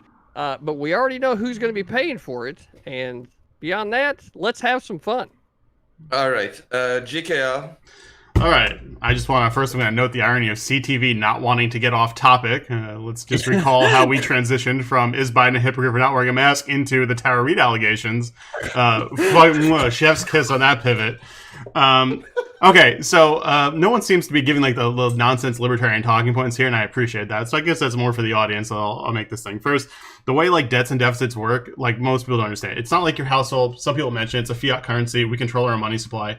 The point of being able to print your own money and like use your own money supply is to be able to respond in times of crises like this, right? So the 2008 recession, which Phil brought up, one of the reasons why that recovery was so slow is because the stimulus was not aggressive enough. Like you could find economists saying this, like, yeah, they should have like doubled like each one basically. It might be a little off on the exact amount they wanted to increase it by, but suffice to say, it was the lack of stimulus that hurt that. And as for like who's going to pay for it, we're going to pay for it, which CTV brought up and would also be another point. Like that's some of the fiat currency. Like we don't really need to pay for it. We can just put like technically this can happen. Okay, this sounds weird and it can cause inflation, but we can just literally print, like we didn't print money. We just changed decimal points at the Fed and then put it in some account somewhere. Like that's literally all we have to do. And we just put that money where we want it, and then it gets spent and circulated through the economy, and then they can just take it back through taxation, some like thing later if there's inflation. Like it's like I'm not an economics expert, but everyone who pretends debts and deficits like matter at all are like insane people. Doesn't mean anything. Let's see. Deficits matter. Okay, yeah, that's about it. That's all I got. Okay, and Cypher. Yeah, so I'm going to be the turd in the punch bowl here and say take the opposite position, but it's going to be for the different reason. The Biden stimulus won't crash the economy. If it does, it will be because it is not robust enough. $1.9 trillion and all the money where it's going is not targeting enough of the people that are 7 months plus behind on rent. And we need to get those people whole, including the people that own the property whole, in order to pay off the debt they have. Because if that doesn't happen, there will be an economic recession, and it will be deep. If this is left on the table, that economic recession will be deep. It won't be as deep as 2008, because 2008 was both a demand, a bubble, and a oversupply recession caused. I know I'm getting wrapped around the axle here, but be with me. So yeah, I'm going to be the turn and punch bowl and say that it's not robust enough, so therefore it will crash the economy. Okay, you can engage. Yeah, I agree with you, Cypher. Actually, that that it's probably not enough. There's too many people who are probably going to lose their houses or get evicted. People not able to pay their bills, and there's lots of countries out there that you would think are not, like literally the United States. I'm a proud patriot. We can do whatever we want, guys. Like if we want to make sure that everybody's able to take care of themselves, take care of their families, put food on the table, we could do this. We could make it happen so easily, but we haven't done any of that. We haven't done any of these things. The reason Biden was voted into office is because he was thought to be more competent when it came to helping Americans during the pandemic than Trump was. And I think that this is a good start. But if assuming that the pandemic's not going to be over in a couple months, we're going to need more to come after this. To piggyback off of that, just really quick, he did say this is part one of a stimulus package. Yeah. So. All right. Falanoa, then Phil. Falanoa, you're thirsting after me, huh, buddy? No. Oh, well, I'm just gonna add. You can't ignore debts and deficits for any organization. No one's I never said ignore. I never said ignore. I might have glossed Okay, over so you can't reject or deject those. Like those are always gonna have to be something we have to consider. Printing money, there are long-term consequences of varying degrees. Typically, what that typically institutes as is debt. It generates large sums of debt that you have to debt service over time. So there is a cost to that. Even if we're just generating T-notes and then from those T-note sales creating currency that we inject into the markets. But the biggest thing here is people think that we can just stimulus our way out of this problem, and that's just simply not the case. The easiest way to put this in terms to simplify and really dumb it down for people is if I hand you a whole cord of firewood and I just give you that cord of firewood. You don't chop wood. You don't know how to chop wood. You don't know how to split wood. I just give you a cord of firewood and you put in a log a night. How many nights until you run out of firewood? Did giving you the firewood fix your permanent heat issue? No, it didn't. Did it fix your cooking issue? No, it didn't. You need firewood. You need to be able to provide your own firewood. Otherwise, it doesn't matter how much firewood I give you. You will always run out and need more. What this issue is we need to teach people how to split firewood. And in order to split firewood, they have to work. And that's where we're at right now, is getting people back to work. Until we do that, it doesn't matter how much money we dump into the economy, temporary or long term. I could give you $40,000. If the average cost of rent in California is $6,000 a month and you're 15 months behind, $40,000 will be obliterated and you'll still be 4 to 5 months behind, and you still got your 15 months of car payments and credit cards. It didn't fix your problem. Cash doesn't fix the problem. Well, because it's not enough cash. That's your issue. Sorry. I need to throw it to Phil, and after that, Cypher. Thank you. Now, we're talking about how we're printing money and do debts and deficits matter. And I think we're all kind of missing really give the dollar its value, and it's the gods complex. Guns oil, and drugs. Those are the things that actually give the dollar its value. Our amazing navy that allows for free oil to move throughout the world, and the petrodollar that it continues to be traded on worldwide. That's what actually gives our dollar its value. Is basically all of us are like, well, I'll keep using this dollar because I'm kind of more worried about those people with lots and lots of guns and bombs that'll come and tell me what for if I decide not to. And that's really worldwide. We could print all the money we want infinitely, unfortunately. Like, I'm not happy about it, but we could, so long as we have enough guns and ships and military and oil to back it all up. The minute any of those go bust, it's going to be a very interesting day to be holding dollars. And also another thing, somebody was talking about how to adjudicate a UBI. It's something that Milton Friedman actually cooked up back in the 80s, and I actually think it's not too bad of an idea if that's just what you want to get to. You pick some number that's the baseline for an income, and rather than doing anything else, all you do is just have a negative income tax. And then at that point, wherever somebody falls below that basic line, they get a bit bigger check back with their tax return, and that's how you actually make that difference without all of the bullshit administration that would come with an entirely new freaking government agency. And because I fucking love saying it, because I haven't been elected to office yet, I yield back the balance of my time. All right.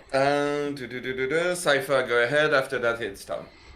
So to Felenor's point about ignoring debts and deficits, I don't think anybody on the panel here is saying that we ignore debts and deficits. It's simply a matter of how much productive capacity the United States has in order to finance those debts and deficits. When you say that we need to fix this by giving people jobs, you're absolutely, positively, 100% correct on that. The problem is that in the interim, if they're not working, they need to be able to still maintain their homes, there's food supply, and all this other stuff. So if we suddenly send people back to work and they still have this huge debt burden on their shoulders, no matter how much they work, they're going to be forever behind because too many people do not make a living wage for a variety of different reasons that we could get into, but it's not pertinent to the situation. The fact is that exists. And I yield. All right, Tom, go ahead. Yeah, and in order for these businesses to still be there for people to get jobs, we all have to still be able to have cash on hand to keep these businesses open and keep spending money.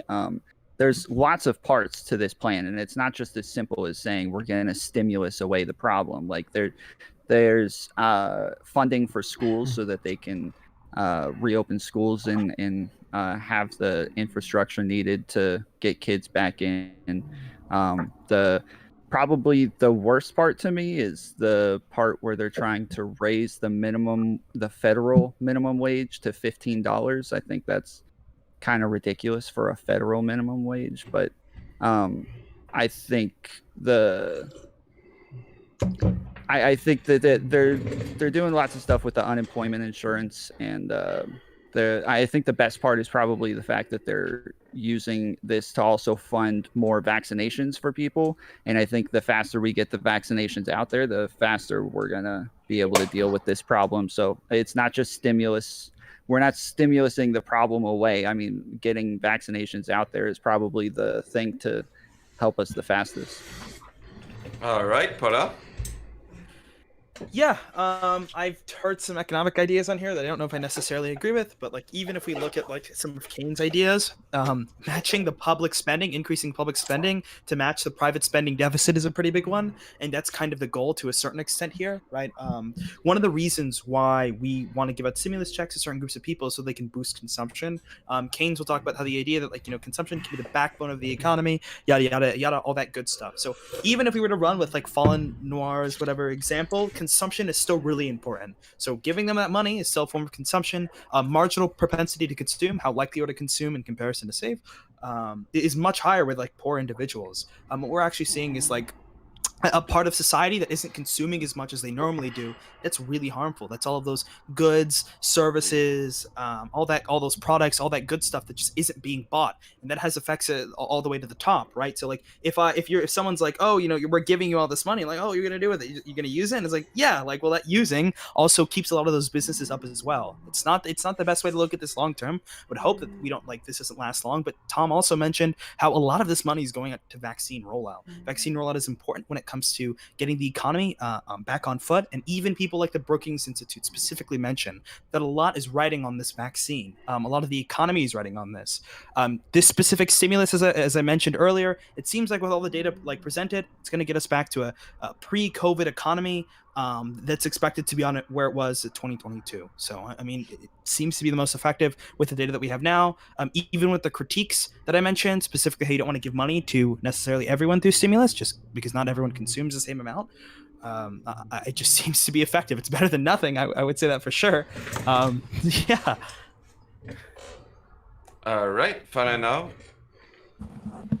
Yeah, so my biggest issue, again, with the injections of the stimulus, and it just keeps coming back, and this has been all over the news media, when you're giving all these people these checks, they're dumping it into Walmart, Target, Google, Amazon, Apple. These are the companies that they're pouring that money into right now. Those companies are not stimulating the economy. They're not creating more jobs. They're designed to work to scale, and they're not going to continue to hire. Small business will do that, and those organizations right now are predominantly closed, gone, or going out of business.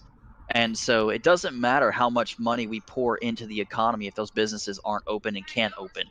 And pouring a handful of dollars into a handful of people's pockets won't solve that problem, because once those businesses are gone and they're evicted, that's an average cost of $200,000 to $600,000 to reopen them per small business. You take into consideration there's supposed to be 40 to 70% of all employment in the United States. That's a devastating number that you just can't come back from. Then that's what many economists are saying, is once we reach past that demarcation point, it won't matter if we stimulate the economy into oblivion. Those small businesses are gone for good. They're not coming back. Those jobs are gone for good. And even if we do fully reopen up, fully vaccinated, it won't matter, because the jobs won't exist anymore. And the amount of money that would be required to generate to get them all back up and running would be so unfathomable that it might actually bankrupt the United States from hyperinflation, because we'd have to print that much money to get that many resources, assuming we could even get that many assets and resources in the first place, because we'd need that much stuff. And that's one of my biggest issues that I have with that. In regards Yeah, to but UBI, real quick, the citizens still Tom, have can to I eat, respond? He though. made that specifically towards me. He made that specifically towards me. So can I respond to that? Yes. So even in that bill, they give targeted sets of money towards these businesses, even if it's not necessarily enough. And I knew that may be something that like I would agree on. It's $150 billion towards that way. So focusing on that production aspect to meet the consumption that's growing. You keep mentioning like all of like these economists are agreeing this issue, and that issue, but you haven't like laid out any surveys or polls, and that's something that I can bring up significantly, right? Like Router specifically looked at a poll and did a survey size of economists, and like 90% of them actually found this stimulus would boost the economy significantly. I mean, I'm just curious to hear your specific sources, because this is something that I hear from a lot of people who talk about economics, is that they'll bring up specific terms and not talk about the quantitative effect of them, because as we all know, the quantitative effect of economics is just as important. Just saying a concept and applying it doesn't necessarily mean anything if you can't quantify that specific concept. So if I'm saying inflation, like, oh, inflation's going to happen, okay, how much inflation? Because if I were to say that, like, oh, we had inflation rates of 10% this year in comparison to like 0.5, inflation is still happening in both of those. I just really would like you to quantify a lot of the claims that you've made. all right, so the first one is economists. I've gotten resources all the way from Statista to Reuters to Bloomberg, but I'm not so much worried about economists. They're a lot like hedge fund managers and brokers. 90% of them fail to beat the market, so I'm not Then what are exactly you impressed by them concerned or with? economists. Like, how do you Economists assess an don't really impact play the then? market. Hang on. Sorry. Hang on. So the people that I talk to when I want to know about small business is small business owners. Right now, I'm looking at over 50 businesses right now to buy across the United States, and these businesses are liquidating on average for $10,000 to $30,000 a piece. And that's because they have no will to continue on business, or they cannot financially afford to do so anymore. And so I'm acquiring these businesses as asset sales. Those businesses are effectively dead. And so it's going to be on me to be able to revive those businesses when the economy does eventually reopen. But whether you talk to an economist, or whether you talk to Bloomberg, or whether you talk to someone from somewhere like Barclays, it doesn't matter. The ultimate reality is it's not economists that run these businesses. It's small business owners and the small business brokers who sell these businesses, as well as the small business owners that I've talked to across the country, which I talk to all the time. They're all saying the same thing, which is they're not going to make it. They're not going to make it. Whether you're following the restaurant F&B industry right now with what Barstool's doing to help revive small business restaurants, or you're following what the major chains are saying, like McDonald's, or you're following what Goldman Sachs and JP Morgan are pushing out, it's all the same thing. If the businesses don't get resuscitated and resuscitated soon, they're not going to come back. You can't give CPR to a dead person. There's no point. So my question was going to be, yeah. Real quick, sorry. Well, Tom, you wanted to talk for a while. After that, I want to thread to Cypher. Okay, so my question was going to be, we know that the citizens still have to eat, right? So we still have to send out some sort of stimulus, and you're saying that the small businesses are probably going to be gone one way or the other. What is the other option? Like, you're very critical of what it is that we are doing, but I haven't heard what it is you think that we should be doing. If y'all are okay, I'll answer that.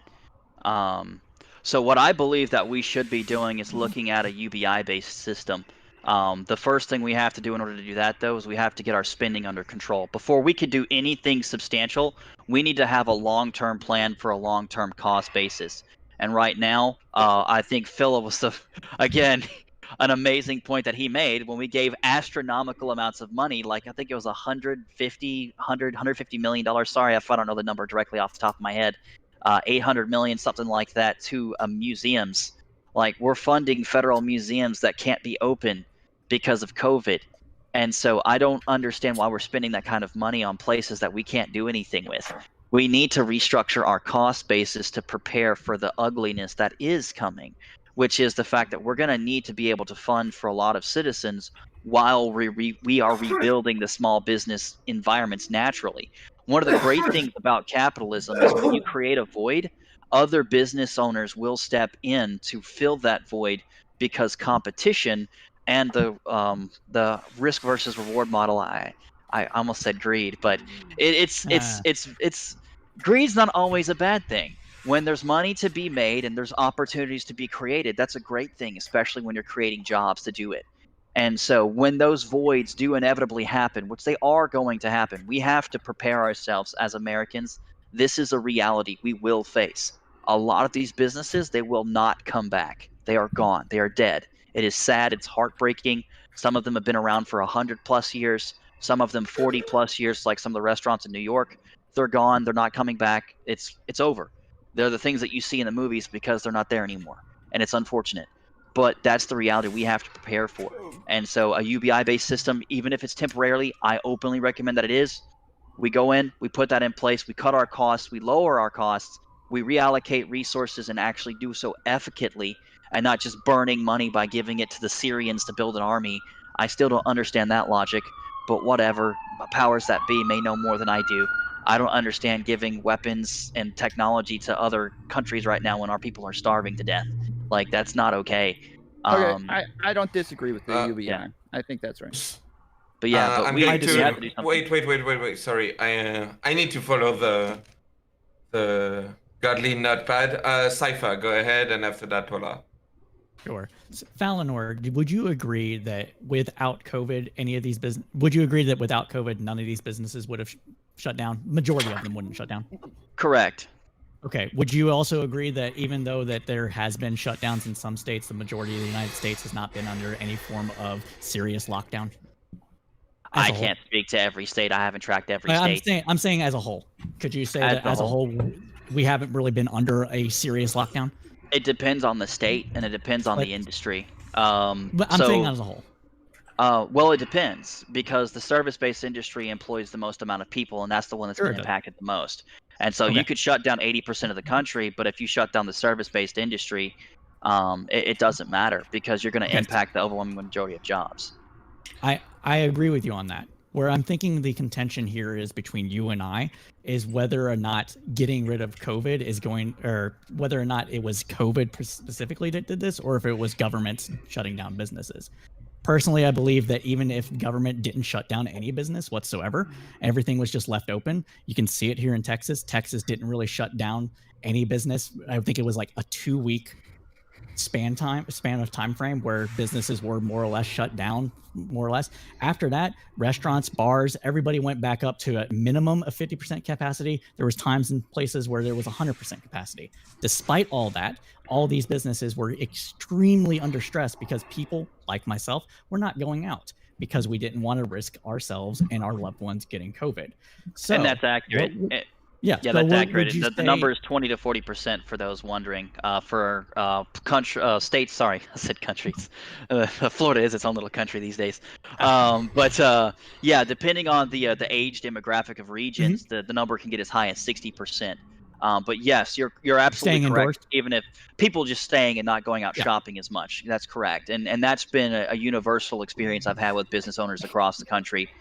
Regardless of whether it was a lockdown or non-lockdown state, the average number ranges, like I said, between 20 and 60% impact. So then could you then agree with Tom Foolery and myself that these businesses should be made whole because it wasn't anything in their control to be done? And if they were made whole, why should we let quote unquote natural forces gut them and let them be for people like yourself, and I'm not blaming you here, but people like yourself being able to swoop in and buy them on the cheap? I'm absolutely for that if that's possible. The issue is the astronomical amount of costs. For instance, would it be astronomical?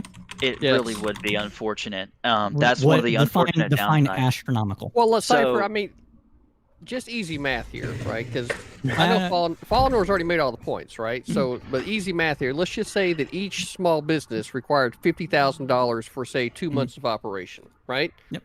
Just as an instance, how many small businesses do you think that there is? How many do you think that there are? There's like 100 million or so. 100 million, right? So 100 million times $50,000 is how much money? A lot. But let me ask you this. Look, I'm not a math expert, but I'm just going to say 50 Where does that money billion go? right off the top of my head, right? That money goes to 50 their billion? employees. Is that right, or is it their 50 trillion? Which one I is think it? it's 5 trillion. If it went 5 to trillion? their employees, I think. Hold on. if it went to their employees and it went to servicing debt, couldn't we just take out the debt middleman on there and that would reduce the amount of money? Well, Just say everybody every time that we have ignore all the debt. Everybody ignore all the debt. You can't take any debt payments here. Everything is going to be made whole. Just ignore the debt. What do you think would happen to the U.S. currency? It's 5 trillion. I think that we're going to reach that critical mass point where the currency itself and the printing of it is not going to be able to pull us out of this thing. We have to be getting the transactions actually made between people selling a good and people buying a good. We have to get those transactions back up across all of the different markets. But we can't. But we can't while COVID is still a thing. So Right, do you so think that this- these so businesses this should is be one of those- allowed to fail, So or do this- you think they should be made whole in order to make them survive this unprecedented time in our history? I and would then say that right now the that thing that later? needs to be getting done is the governments themselves actually looking at, hey, what laws do we need to not be enforcing? That way we don't have to collect tax dollars through these things instead of just looking at only pumping money into the economy through the printing of it, right? So like, for example, I could point out the drug war, which is something that CTV is very, very agree. infamous for, right? If we ended the drug war, right, that would be one of those cost-cutting measures that the government could be taking a look at as far as trying to lower the obligation of the money that the government has to collect, and then that money actually stays in the people's hands too. So there is a conversation about the printing of money and then the sending it out to the people, but there needs to also at the same time be a conversation of government not doing so many things so that it doesn't need to collect so many tax dollars so that we actually can move forward in a smart way rather than just the way that's going to shoot us right down the lane of hyperinflation. I agree, CTV. We should defund the police. Real quick, wait. Sorry. I want to throw it to Paula, and after that, Phil. And also, we got someone who wants to join. I don't know if we'll allow it. Who is it? If it's not Dylan Burns I know- approved, I wouldn't say do it. Okay. I know Who that is he's it? modding in chat about Go the for CIA it. thing. Go Is for it it. Who is Rage it? Pope? Go for No, it. Okay. it's Okay. the man So can I? himself. Yeah, go ahead. Can I? Okay, so I have a lot of things to address. So, Fall Noir, okay, your comments about like just dissing them in general is very weird, and not only like completely ahistorical. A lot of our policy directly comes from them because they have the ability to look over aggregate data that isn't presented to someone like yourself, who probably does have a lot of experiences with small businesses. But when you like this aspect, like I believe you should probably increase small business funding. But not only, for example, where increasing unemployment benefits allow for firms to cut their labor and make sure that their workers after at least have some form of like reliance and some form of income coming in comparison to like the federal unemployment benefits going off. Or, for example, watching small businesses run through their cash reserves and then allowing for increased uses of PPP, which is like that went out very quickly last time. So making sure that there's more of that. And then you also mentioned like a UBI plan, right? I'm curious, would this UBI, would this just be given out to everyone and then they would consume in the small businesses? Yes or no? Who are you asking? Okay. I was asking Fallen, but I Okay. think he's doing something right now. And then CTV specifically referring like, Sorry. I think it was like, so the question that I asked, you specifically referred to UBI, Yeah. and like the way that would work. So would you imagine that these consumers would just like spend that UBI funding on those small businesses? No, so the UBI would be specifically just for the employees. And to get to the other questions, I said that's not here a I UBI. just- It's yeah, just, no, it's just one question. It's supposed to be part of a UBI. And to What? get to the other question, I did some quick shorthand math based on 70% of employment, based on the No, average of 20 small Just bits. still Sorry, my time. I was this. just asking you a question. No, yeah, sorry, but this will help to answer your question and to get to the point where I'm making with the UBI.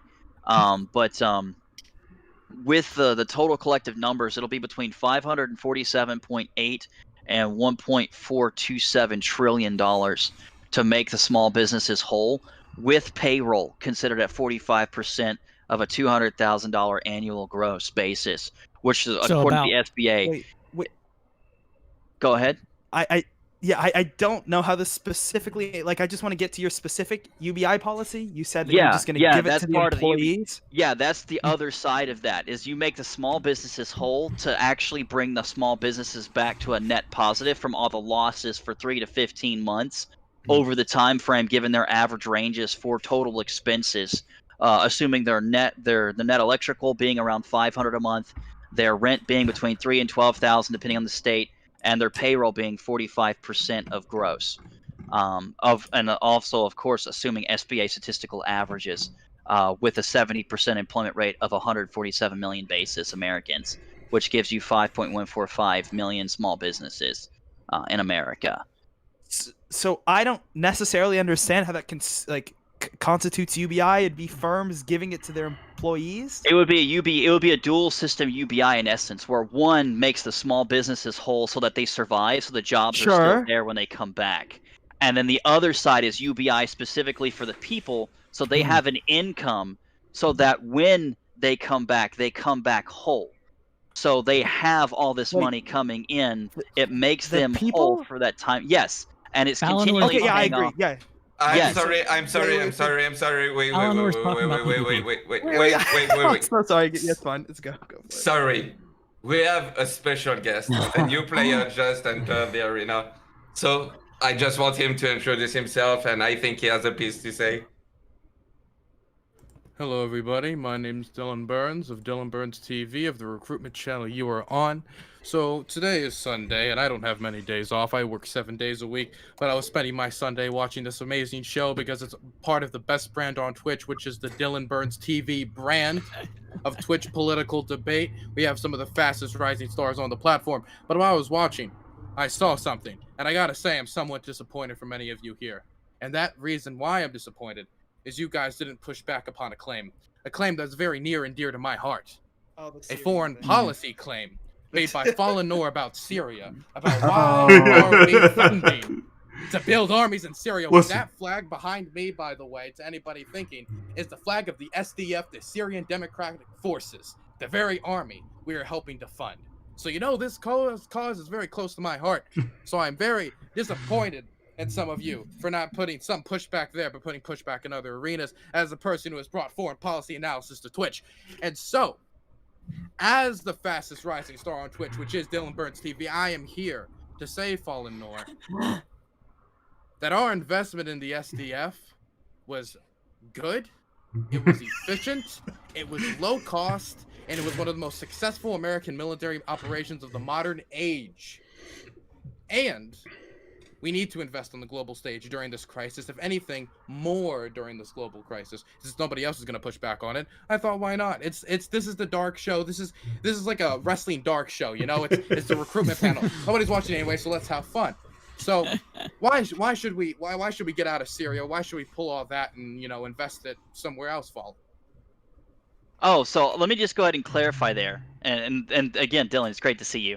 I'm not saying that we shouldn't invest overseas right now. I'm saying we should have a focus on what's going on over here.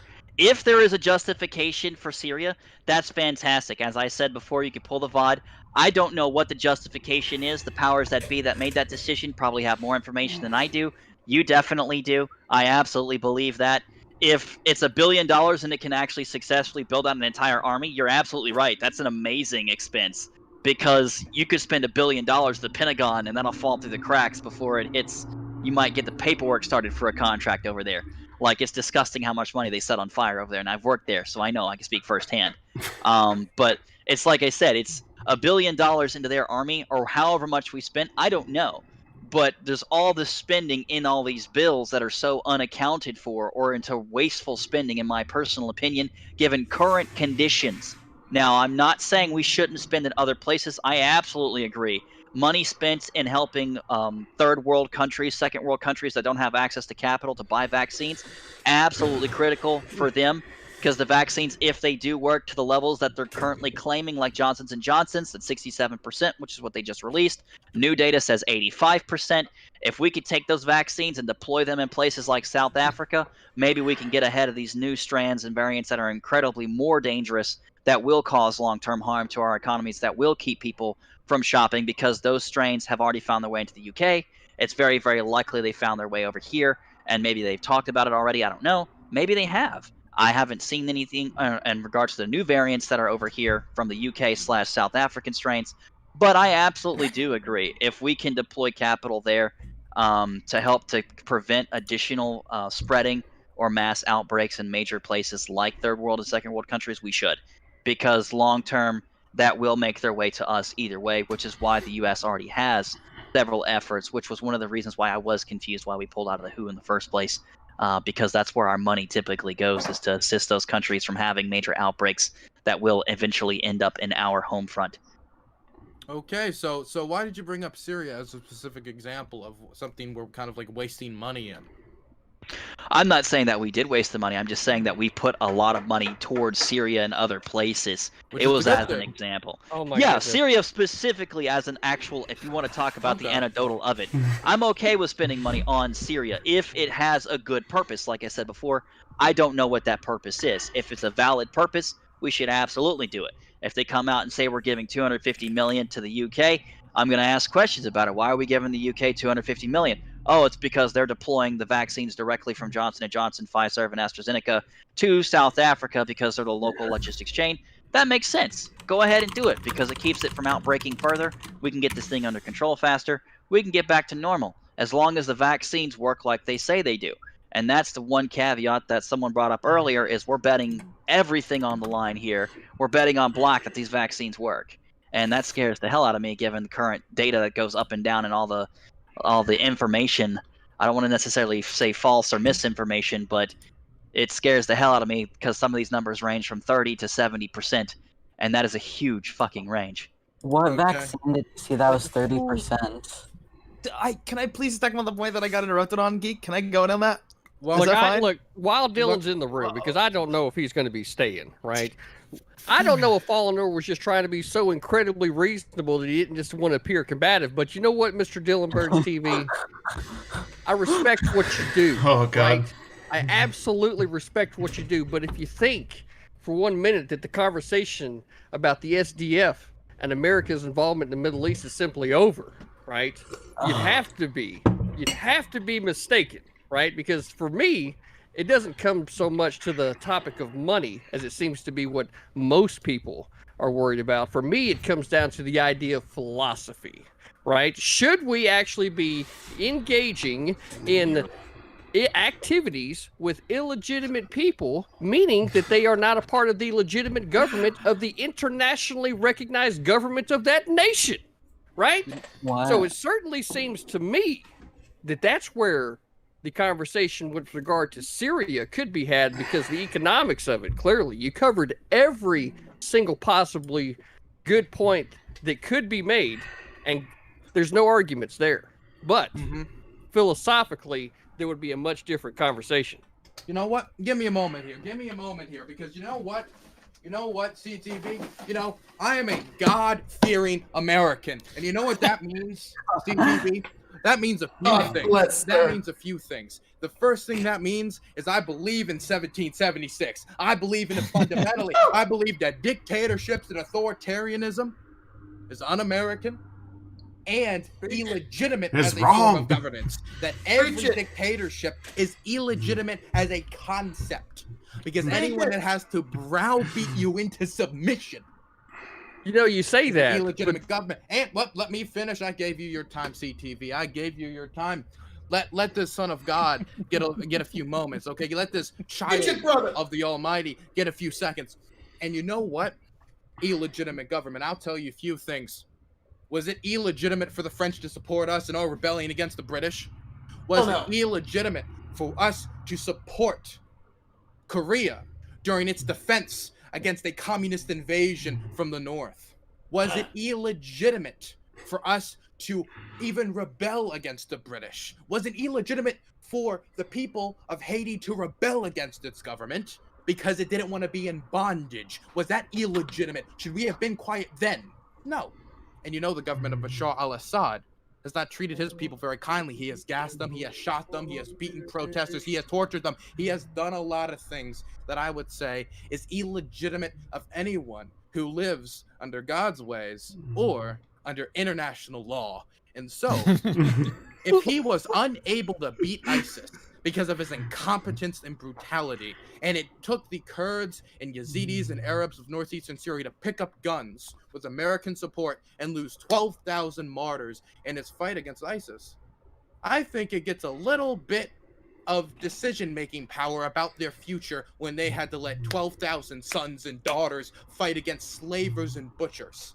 And I think America's saying, I think that struggle was legitimate. Your losses were not illegitimate. Those 12,000 didn't die in vain. I think personally that is an American and freedom-loving concept.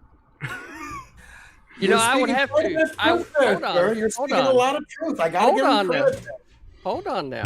Mr. Dylan Burns, I recognized all of what you just said, and what I'm going to point to is the conversation that we had previously, right? And the difference between the people of Syria, especially in the northeast part of it, that are a part of the SDF, the difference between those people and us as Americans is that we declared our independence.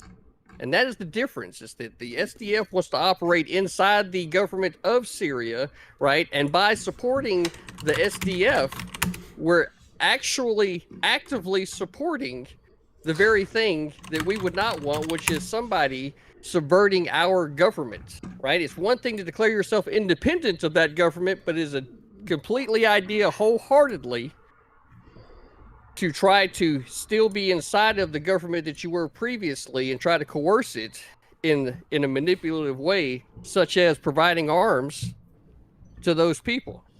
When we had the Articles of Confederation in this country, there was a farmers' rebellion, and that farmers' rebellion led to reform. It led to reform because we saw the Articles of Confederation was too weak of documents to hold this country together. And when the SDF comes out and says to Bashar al-Assad and the world, we don't even want independence, we want to be treated like human beings, That is something to be respected, because they're not even throwing off the shackles of Assad completely. They're not even throwing off the idea that they are at all part of Syria. They are throwing off the concept of being treated like animals. That is what they're throwing off. Much like the farmers who rebelled were not throwing off the concept of being American, but were throwing off the concept of starvation.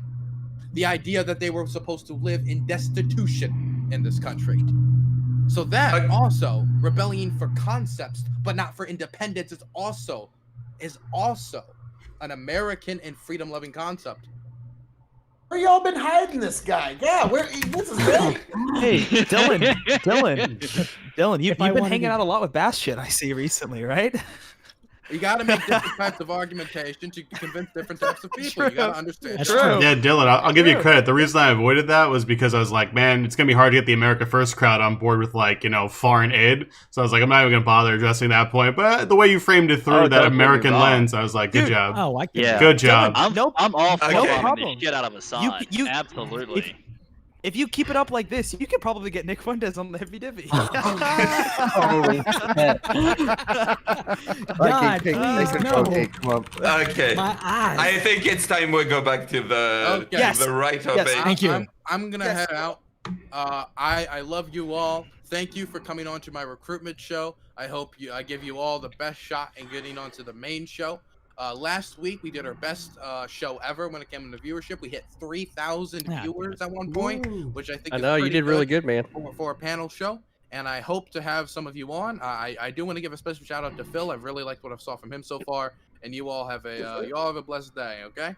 See you, buddy. Good one, Later, sir. dude. Okay, man. Oh, can I right. respond? The point that I Wait. Hold up. This debate got so derailed out of nowhere. Thanks to Dylan, twitch.tv/DylanBuzzTV. So, yeah, let's go back real quick on the right topic because, like, Much love to Dylan. Much love. yeah, so will the Biden stimulus crash the economy, basically? I think we're going to do like 5 more minutes on this, and after that, we're going to have to do really short closing statement and jump to the next Do you topic. just want to go to All right.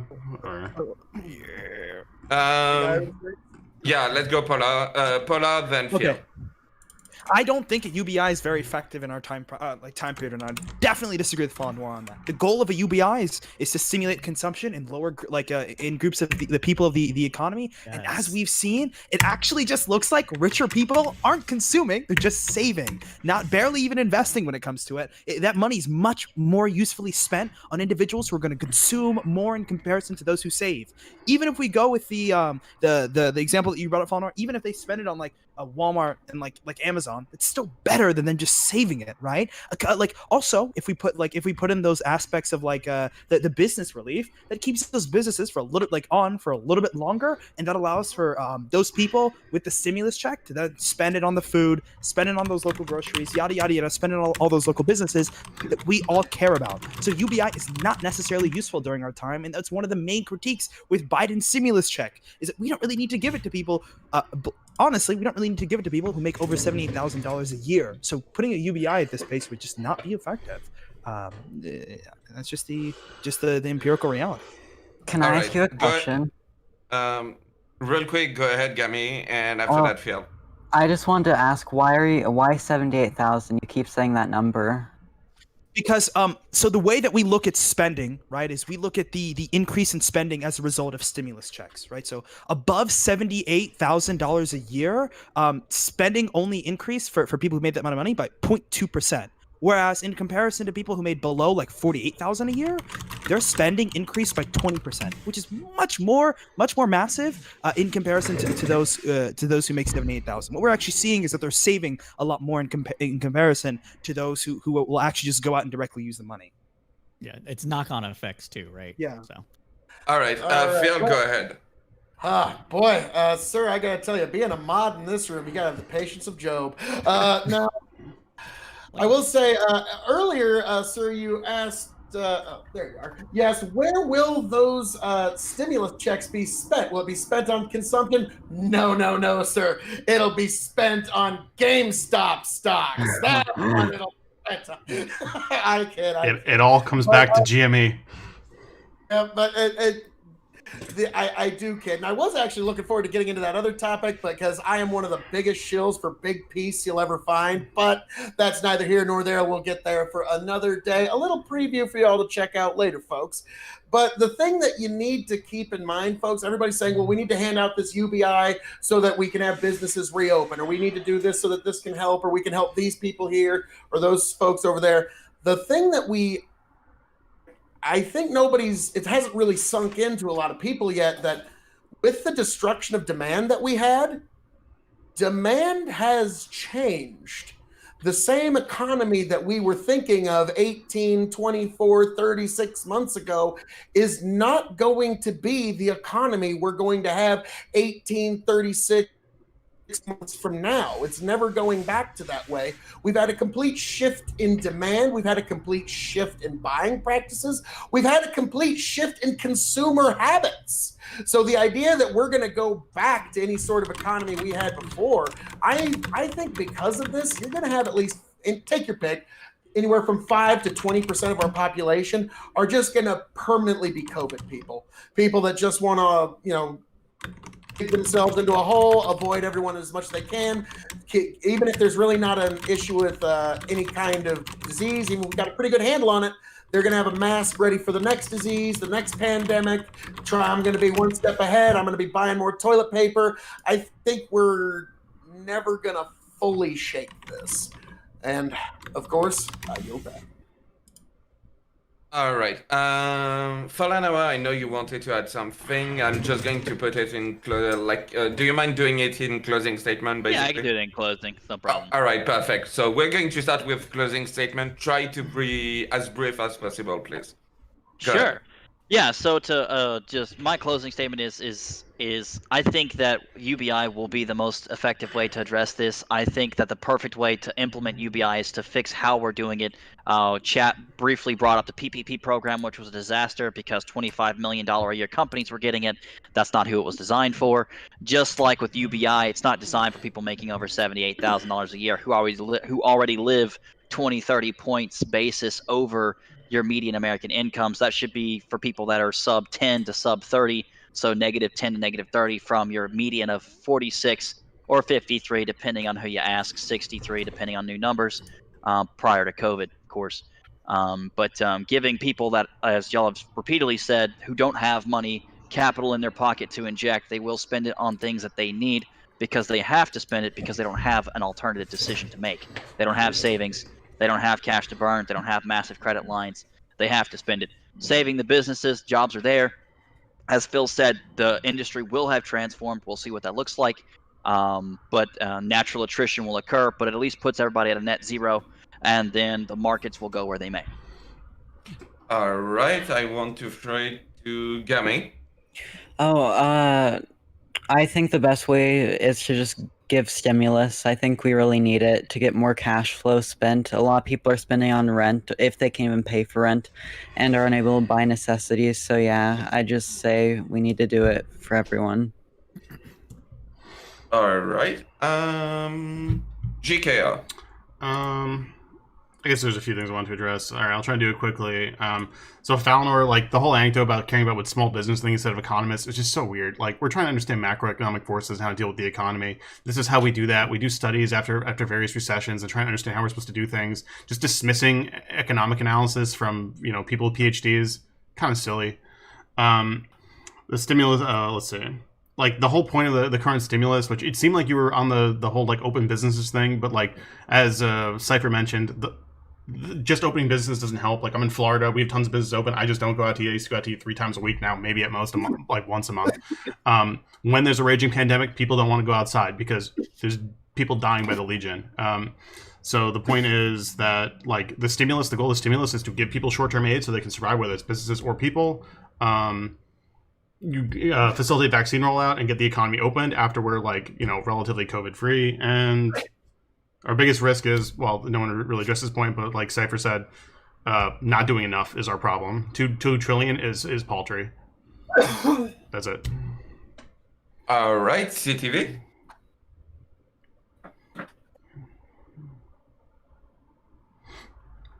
All right. So, this is the outro of the last topic, right?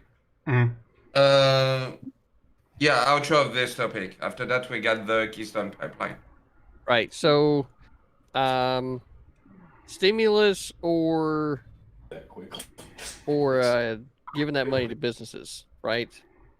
Kind of 6 for 1, half dozen the other. I think that Phil made a pretty good. He made a very good point actually about people and just using COVID as a reason to just stay locked in doors and then like expecting some type of compensation for, oh, it's COVID. You know, I mean, that could be a thing, right? And if they're going to do that, then there's a conversation about how to go about that with regard to UBI, because these people are they're going to allow some of what could be considered irrational fears to stay grabbed a hold of them, right? So, and all the jobs that have been lost to get these businesses back up and running at the capacity that they were before is going to require a large amount of money, right?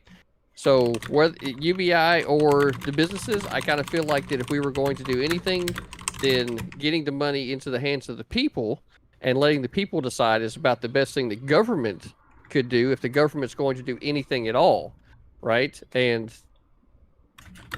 you know, that's kind of 6 for 1, half dozen the other.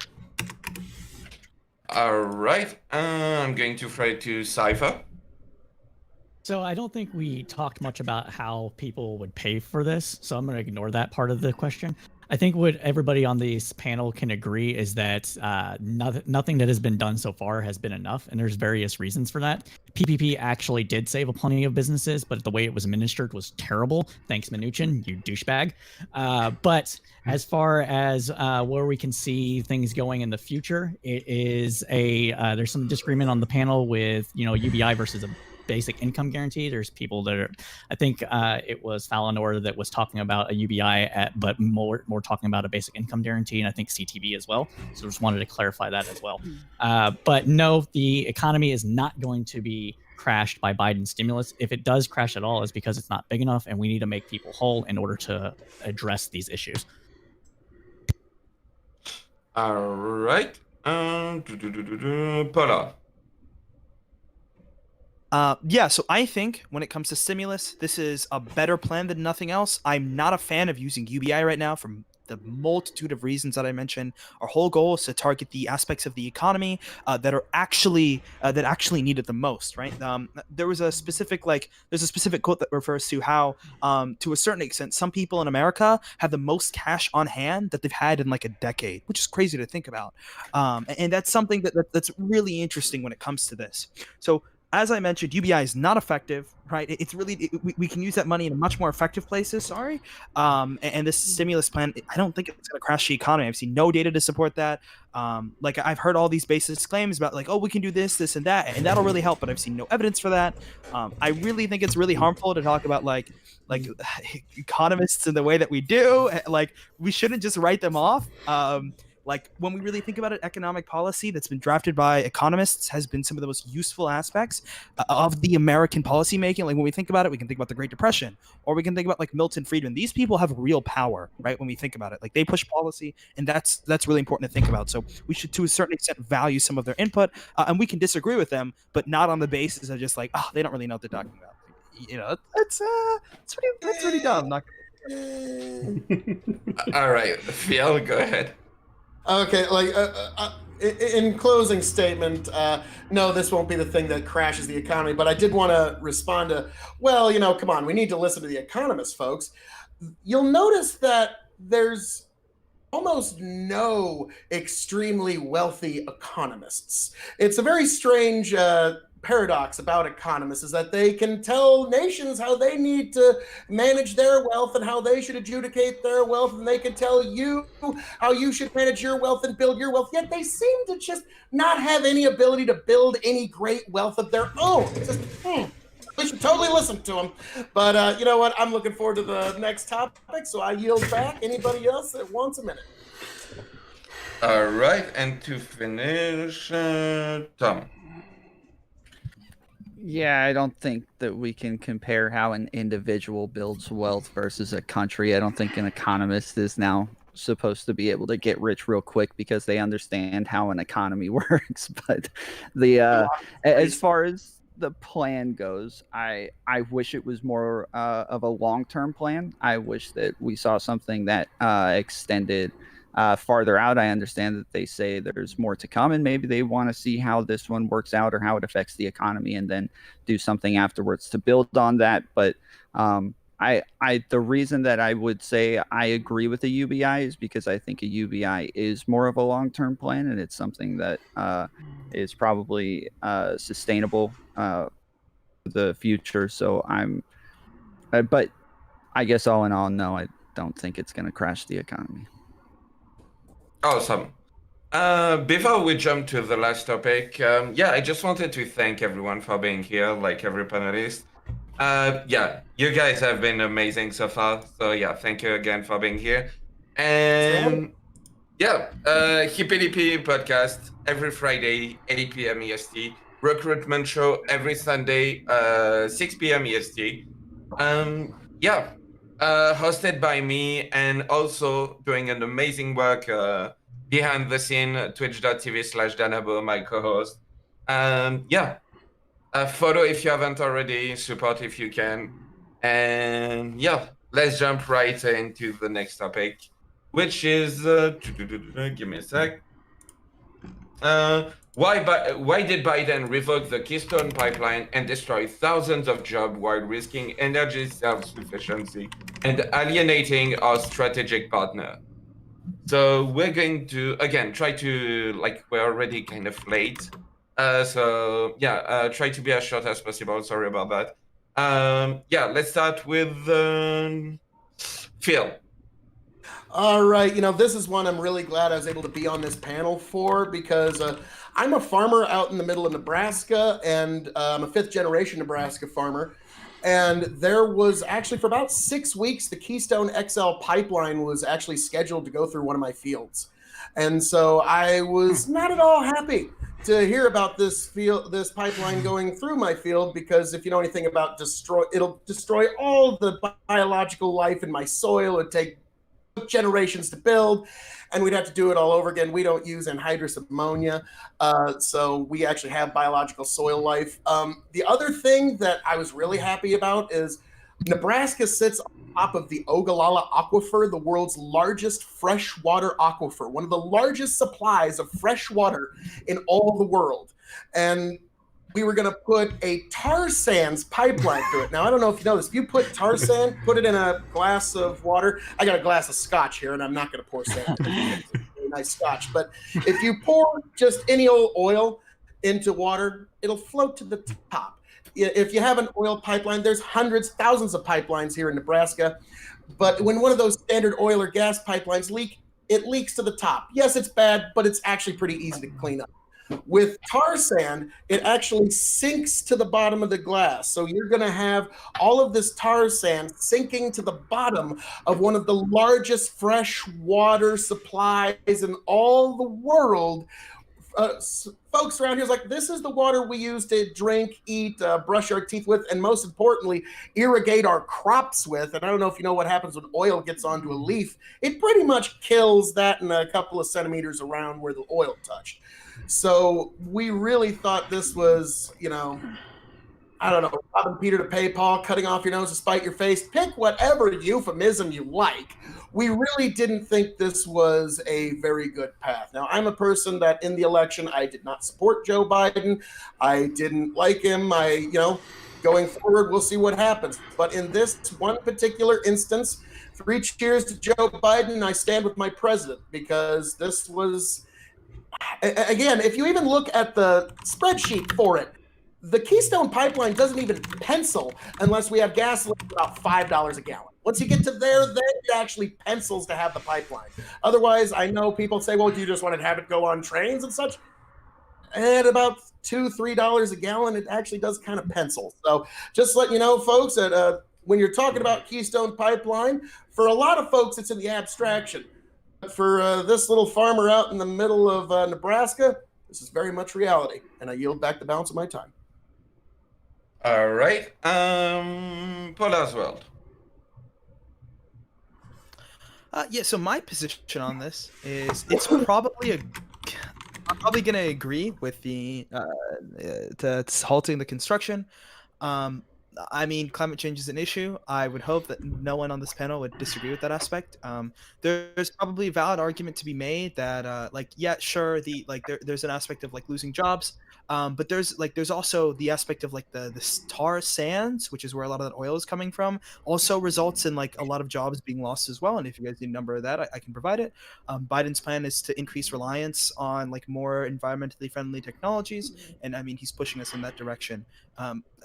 To a certain extent, I think someone was going to make the argument about like, oh, we're going to ruin our connections with like a specific nation.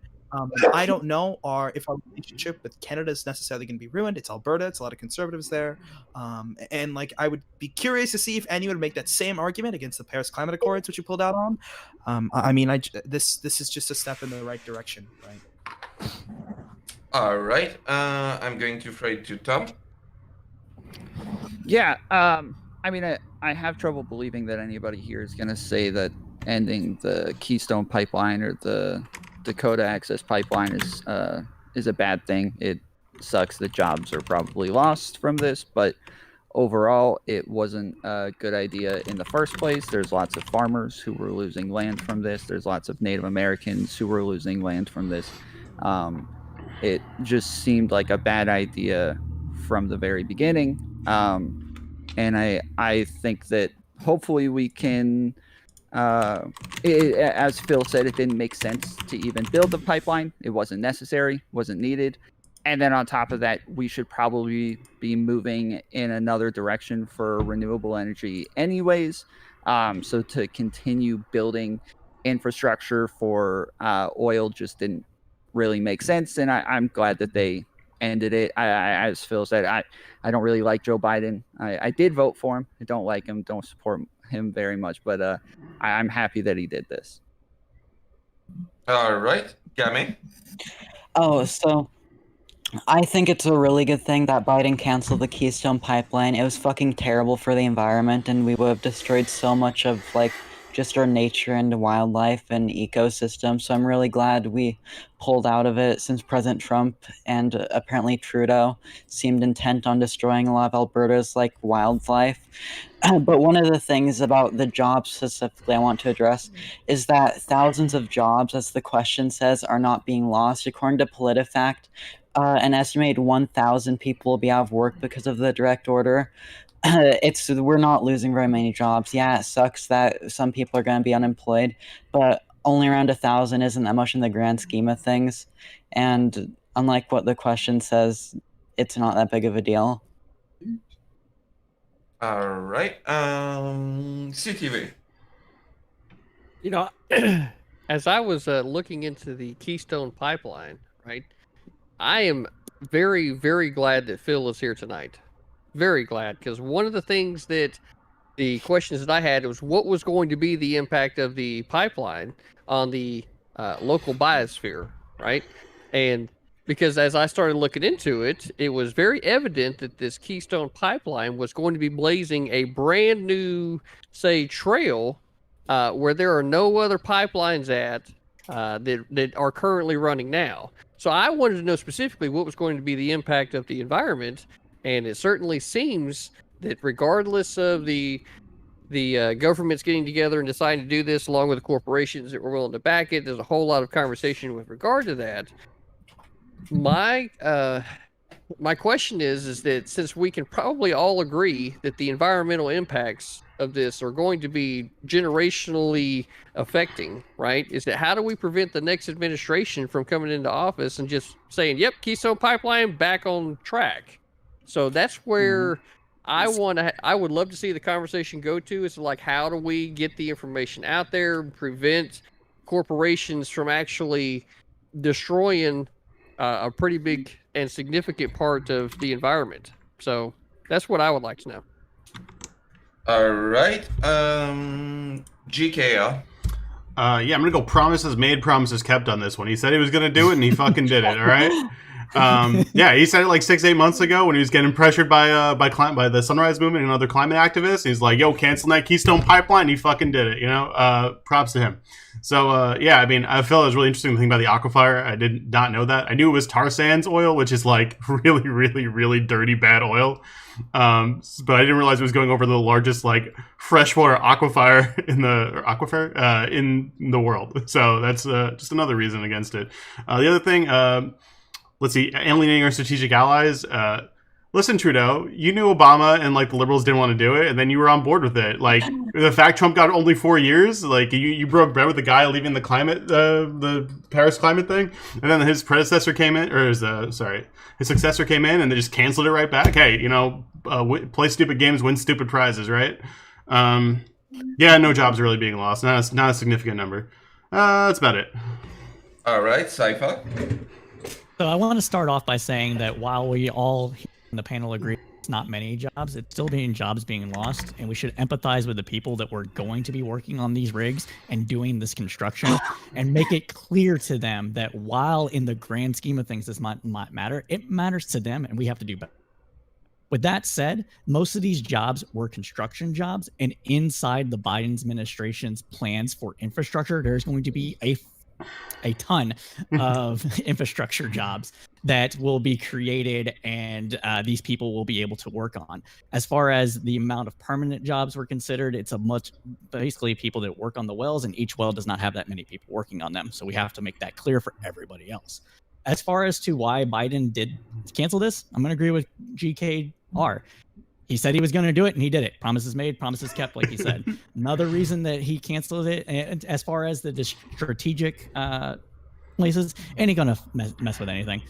Everybody knew that this was coming down the pipeline. Biden won, and we're a net exporter of oil anyways at this point due to hydrofracking and energy efficiency being more driven by it. And so we're going to end up doing that more as Biden's plans come into fruition if they get through Congress with energy efficiency and that sort of thing. So it's not even going to alienate strategic partners, and it's not going to endanger us on self-sufficient either. And with that, I yield. All right, Fananawa. All right, so I guess I will be the one to throw the turd in the punch bowl. I'm actually I'm actually for the pipeline, but not for the same reasons. The pipeline is actually a financial disaster. If you actually do the math on it, the cost of production for profitability for tar sands is about $89 a barrel. The cost for Saudi Arabia to produce oil profitably, I think, is like $9. And so this project was doomed to fail in the first place. But from my perspective, it was never going to take off once that actually got down to the assessments when they started production. And so this thing would have started the process of being built. They would have built the rigs in Alberta.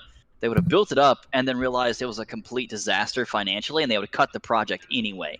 Because oil, like Phil said earlier, hit negative $34 on futures. And so when you have negative $34 futures versus an $89 break even versus a $9 competitor who has openly said they have thousands of oil fields they will never even tap because they don't need to, you're going to get obliterated before you touch the field. And so this was going to be a devastating financial loss for the oil industry, which I would have profiteered immensely from. Open disclosure there. Yeah, Berkshire would have taken a huge hit. I would have profiteered from that. And then additionally, if they don't get the pipeline, which is unfortunate for Phil, there's been open conversations that they'll build roads and railroads anyways. And so it's the same implications. And just like somebody else, I didn't catch who said it, the next administration is just going to shove this thing through anyways. So it's an inevitability that they're going to build this irregardless because the amount of money that Canada, specifically Alberta, thinks that they will make is so astronomical to them in terms of their white papers that they've published. They don't see the birds from the bees to the trees here. It's just a complete train wreck and clusterfuck all in one. Me personally, I don't support it from a financial perspective because it was never going to work. Financially, it's just a huge waste of capital, and I'm openly against that. All right, you can engage. Yeah. Well, if I may, just a couple of things, guys. There was actually 2 years, a 2-year period where Trans Canada, which they use that name because Canada is one of the least threatening words in all the English language. I think, other than bunny and puppy, Canada. It's the least French. threatening word. France. You got to include France. There we go. Okay, I'll give you that. France But has a good military. curious if anybody Come on knew now. that 2-year period that Trans Canada was actually 52 or 53% owned by the People's Republic of China. Now, I wonder if they would have branded it the Trans-China Pipeline if we would have had nearly the same level of support for such a pipeline. That's just one thing to keep in mind. And the big reason why they're trying to get this pipeline through is this is the big kicker. Oil, any kind of oil in the world, is worthless, worth zero until you can get it to a port. When you get it to a port, then it can be traded internationally on the markets. That's when you can even start throwing futures contracts around. And so without the ability of getting to a port, the tar sand oil really has no actual value. And they're not going to go west across the Rocky fucking Mountains. I mean, do you want to drill through mountains? No.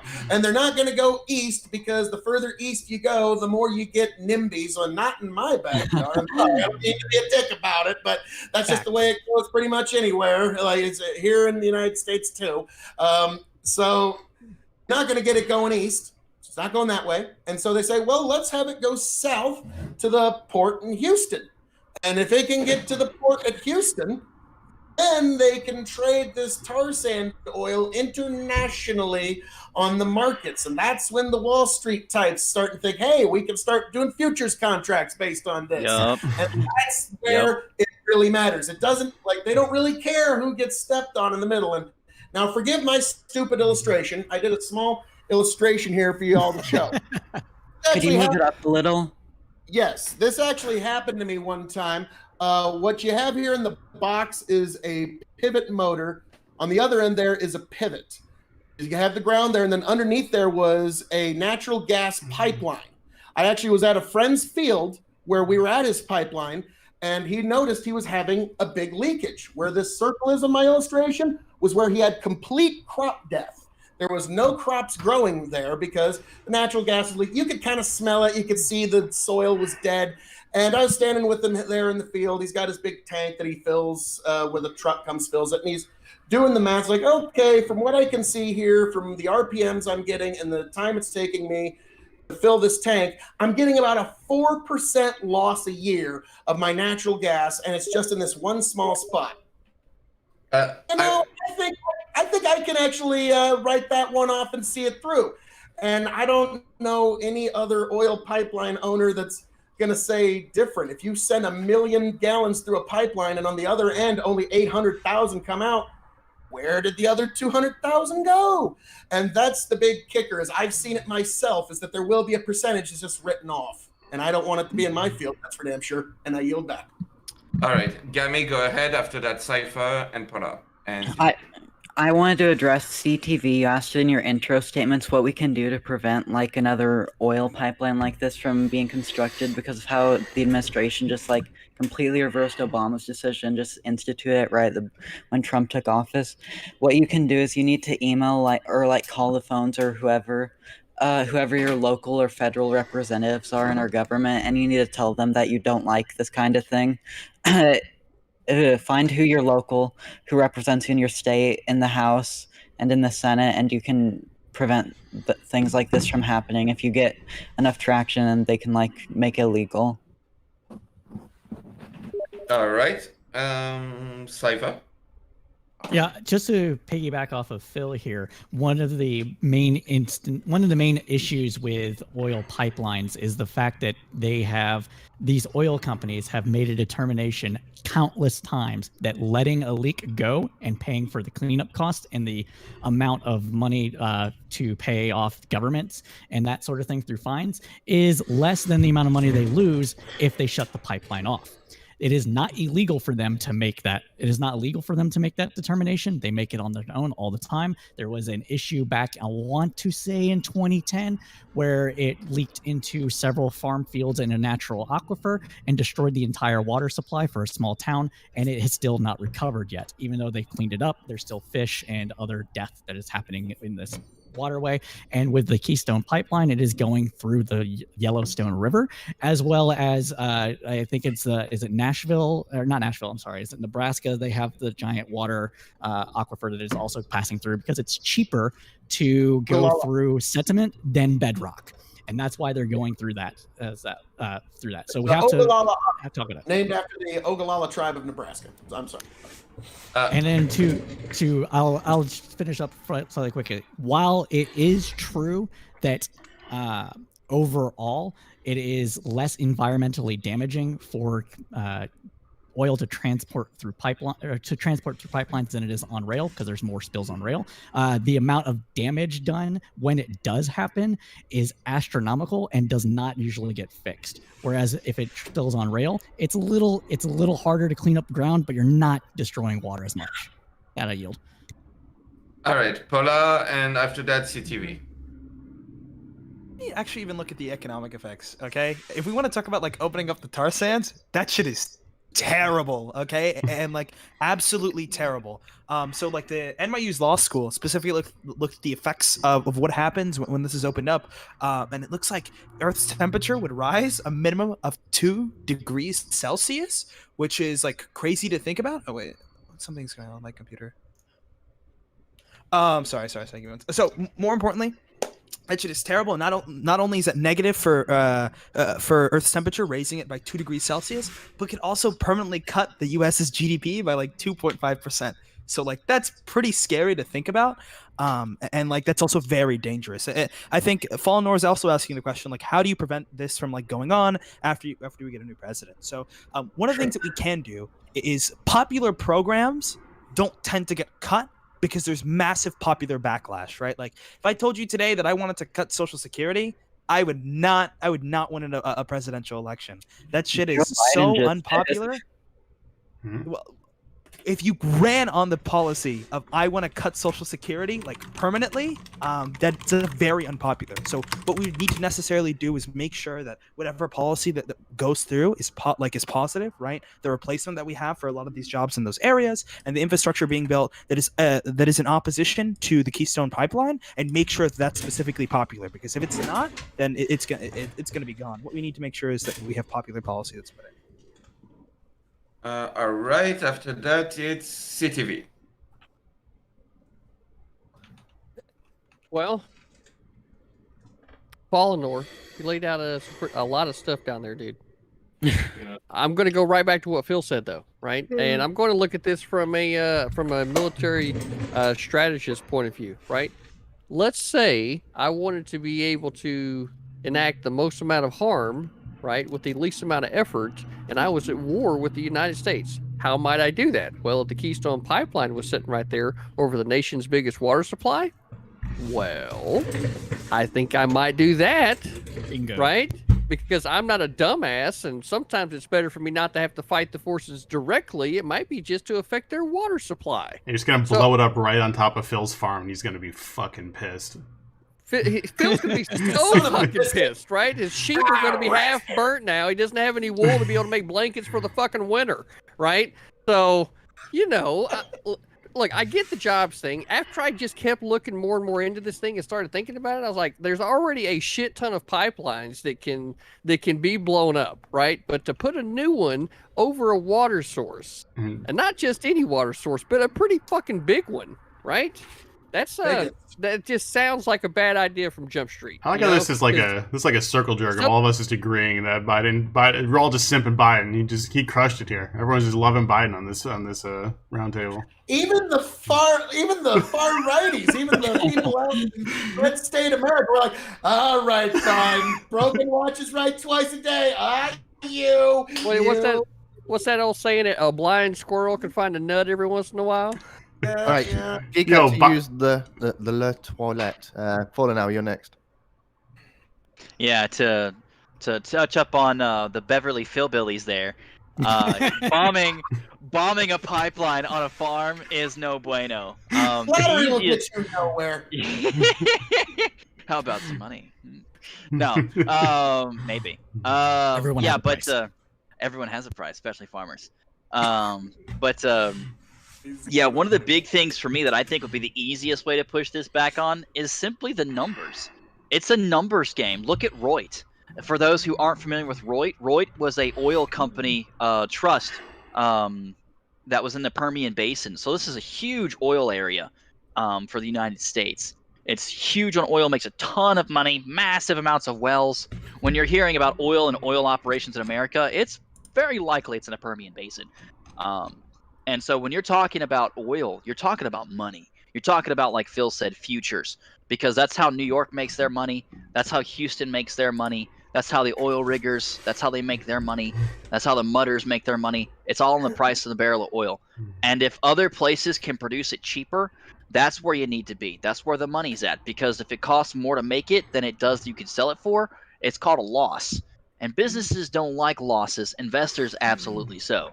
And if you just simply pitch that directly to the people who make those, which, by the way, they're publicly registered in case anybody wants to look. They're publicly registered people. They have to list themselves if they hold more than 10% interest in oil companies, which you can conveniently download Webull for free and search by the Oil Industry Index and find literally every major company there. And so you could very easily find these people, find who they are, find their direct mailing address and points of contact, and send them an email and write them a letter. Hey, doing business in the tar sands in Canada doesn't make money. I'm not interested in investing. There goes all their capital right out the window. You don't have to worry about it from a second play. Unless Alberta's going to pay for it themselves, which they've openly said they don't have the money for. And so you could kill that for good. And it'll kill a short position for me, but I'm okay with that because I like clean water. Like, I love farmers and I like clean water because I like food and I like to drink. And I can't do either. Enjoying being alive. What a hot take. Whoa, whoa, whoa, whoa, whoa.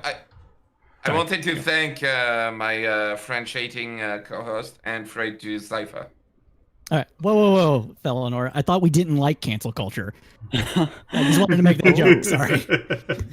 I don't know. I think you need the money from that investment so you can get a router that doesn't need to hang on the wall behind you. The amount of money they'd save, I could go buy Linksys. So I'm okay with that. I mean, I think the biggest I don't know that just calling your representatives is going to make it that easy to overrule an executive order. I think that's one of the problems with partisan politics, where each time we're going back and forth between one president and the other, they're undoing what the last one did. This one is one of the more major changes that will come after the Trump presidency. I guess I don't know what they're going to do with the little bit of wall that's been built, but the Keystone Pipeline, like all that they've already put into this, to now just retract all of that and leave it there. I don't know if the farmers get their lands back, if they go pick up all of these pipes that they've already laid and or all of the digging that they've already done, if that all gets put back. Like, this is a pretty major problem when it comes to one president coming in, inputting things, and then the next one coming in and undoing it, and then the next one comes in and puts it back into place. Like, I don't think it's that simple to just say we can call our representatives and make sure this doesn't happen again. I think we could judge stuff like that not off like the process, but off like the merit. Like, clearly, like, Obama blocking Keystone was good, Trump unblocking it was bad, and then Biden blocking it is good. You know, I understand the process concerns in that respect, but it's like we just look at like the nature of the act itself. It's like, yeah, clearly one of these things is good and one of them is bad. So I like executive orders that do good things. I don't like ones that do bad things. I also just wanted to say that I wasn't trying to simply say like emailing or calling your representative is like a silver bullet. It's obviously just like we don't have much bargaining power. This is all like executive orders, and unless we get either Republican or Democratic supermajority in the Congress, it's not very easy to overrule an executive order. So I just wanted to add really quickly, and I apologize. My number was actually wrong there from Saudi Aramco. It's $5 to $6 a barrel, not $9. I apologize for that. I just wanted to say something in response to the idea that calling your representatives doesn't really have any effect. Actually, you'd be kind of surprised. There's this weird kind of math that your representatives do. They consider one call to be representative of about 25 to 30 people.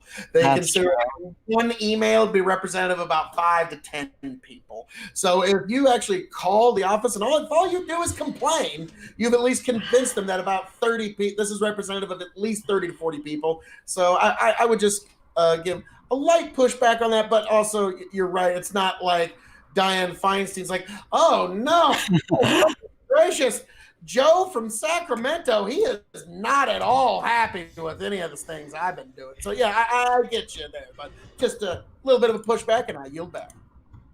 Where did that zip code come from? Oh, that's a Democrat zip code? Fuck them. Any zip code, really. It's a one-party system in that state. Oh, Lord. Yeah, we need to find something we all disagree on here. These topics were just too agreeable. Yeah.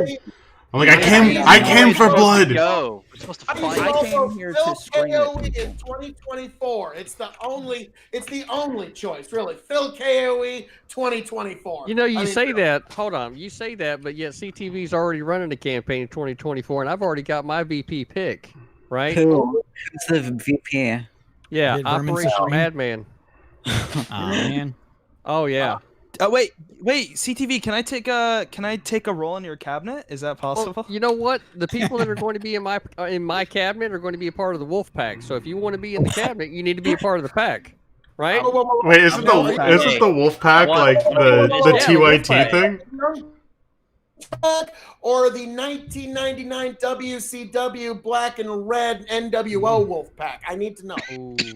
Ooh, see, now you're getting in it, right? Now you're getting in it.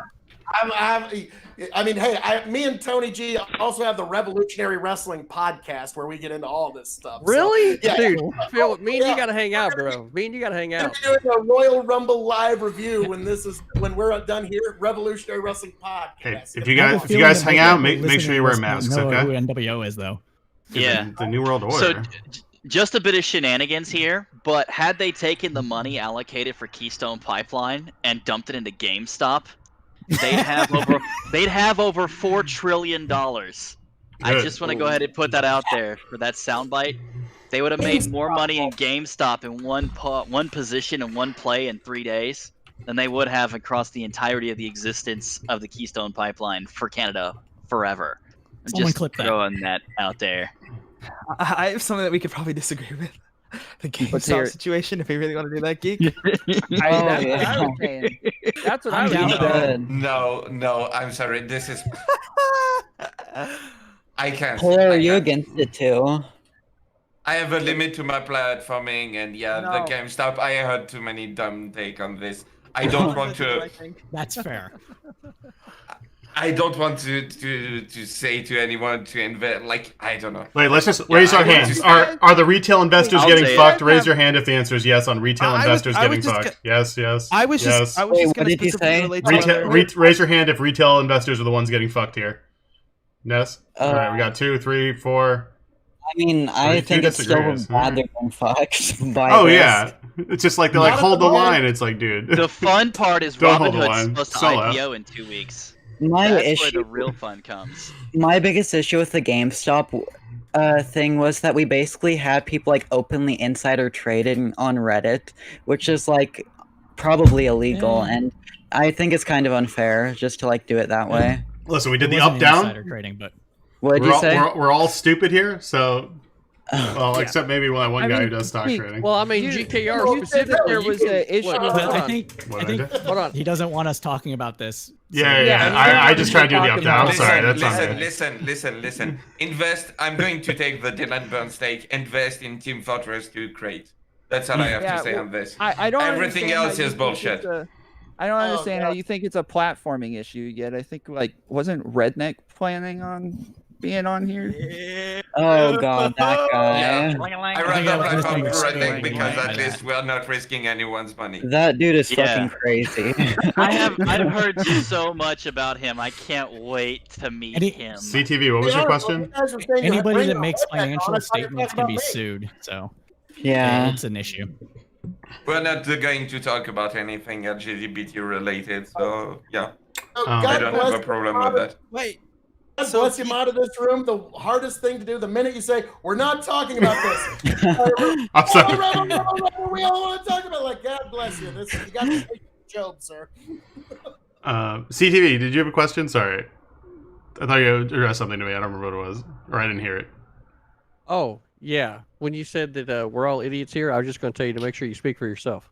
I'm speaking for all of us. Holy shit. So I do have one piece I think that would be an interesting conversation. The recent information released by the officials overseeing Gitmo in regards to the terrorist that's linked to running the attack on 9/11. The cost of supporting that individual so far is reportedly at $168 million to support one person since we've had him. What are Are y'all you talking thoughts? about? Oh, okay. You're talking about them being contained at Gitmo. Yeah, not that him- one okay. person. That one person's cost is $168 million.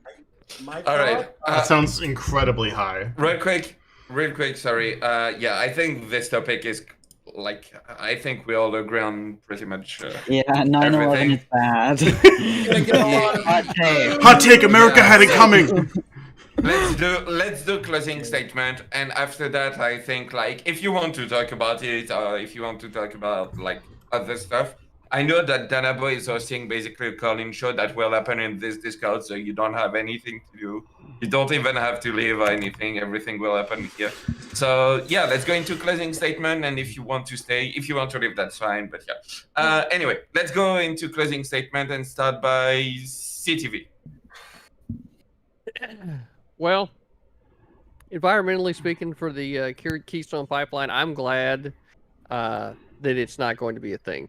I wasn't initially, especially with regard to COVID, a lot of my concerns were specifically with regard to the economy.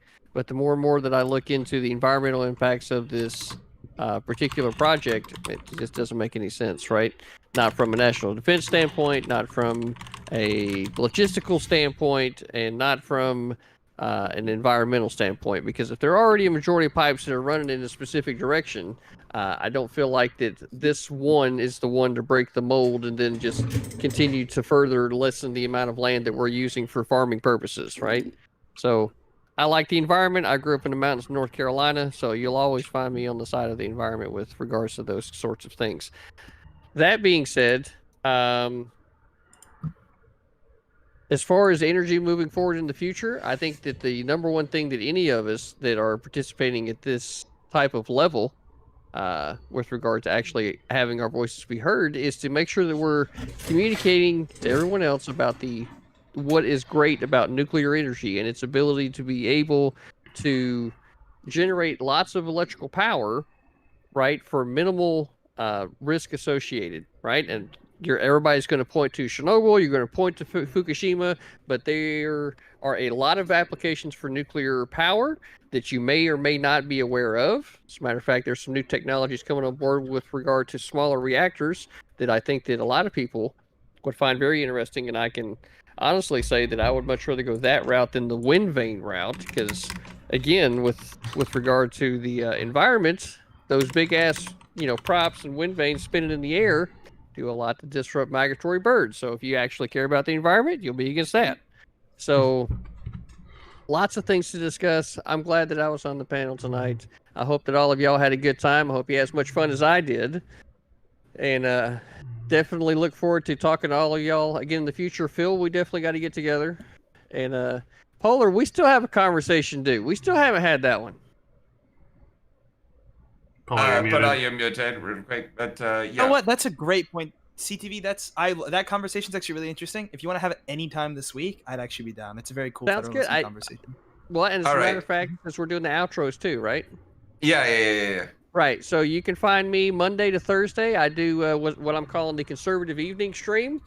We got a lot of great moderators over there that are instructed not to ban, but to delete and time out. But I'm telling you, like, the line is getting real thin whenever it comes to people jumping in there and just saying dumb shit right off the bat. So if the hammer comes down, you probably earned it, right? So With that being said, Polar, anytime between 8 p.m. and 12 is when I'll be on. So just shoot me a message during that time. Anybody else? Phil, Fallenor, you've already been there. But anybody else, you guys want to come by and have a conversation, just shoot a message in the Discord. I'd be more than happy to talk to you guys about whatever you want to talk about. All right. Twitch.tv/critically thinking veteran. Go check him out. And yeah. Let's throw it to Polar. Yeah. So my position on this is it was probably a good thing for him to halt construction. It's a right direction. When it's a step in the right direction when it comes to having much more energy efficient technology as well as much more environmentally friendly technology. I think we all agreed on that aspect. Keeping this pipeline going forward would not only actually have a negative impact on our GDP, but also result in massive amounts of unemployment in comparison to what we initially thought would happen as a result of canceling the Keystone Pipeline. Other than that, you can come check me on my channel, twitch.tv/PolarsWorld. Fellow member of the future. This is really fun. Good to see some new faces. I'm streaming right now. But if you guys have not, go sub to Mr. Geek. Okay, Mr. Geek puts in a lot of work on stream and off stream. I mean, he streams a lot. So if anyone needs support, it's Mr. Geek to help keep this going. Yeah, and I just wanted to thank someone who just donated. Thank you, Save Dan. Yeah, thank you for the support tonight. Y'all have been amazing. And yeah, I want to afraid to Phil. Oh, folks, thank you all for joining us this evening here on the Hippy Dippy podcast. It has been an amazing time this evening. I was glad to share my thoughts with you about the Keystone XL pipeline and give you some of my real world experience so we could kind of pull this out of the abstract. And I was glad to get some feedback from all of you. I had a wonderful time. I am Phil KOE of KOE Nation on YouTube. You can check me out here very shortly over at the Revolutionary Wrestling Podcast over on YouTube, where Tony G, me, and Chicken are going to be giving our review of the Royal Rumble. But folks, not only that, I mean, come on, critically thinking veteran, conservative eating stream, Polaris World, all the wonderful people that were here. But most importantly, Dylan Burns TV, what are you doing not following that guy? Come on, it's irresponsible of you at this point, folks. I mean, come on, what are you doing? It's the place to be. It's the place you gotta go. But folks, I am the devilishly handsome outlaw himself, your king of extreme, Phil Cayley, signing off and handing it off to all of my indomitable broadcast partners. Rest of the room, take it away. Holy crap. You've been amazing, Phil. So yeah, I am pretty sure we will see you in the main show. I hope so. I want to pray to Gami.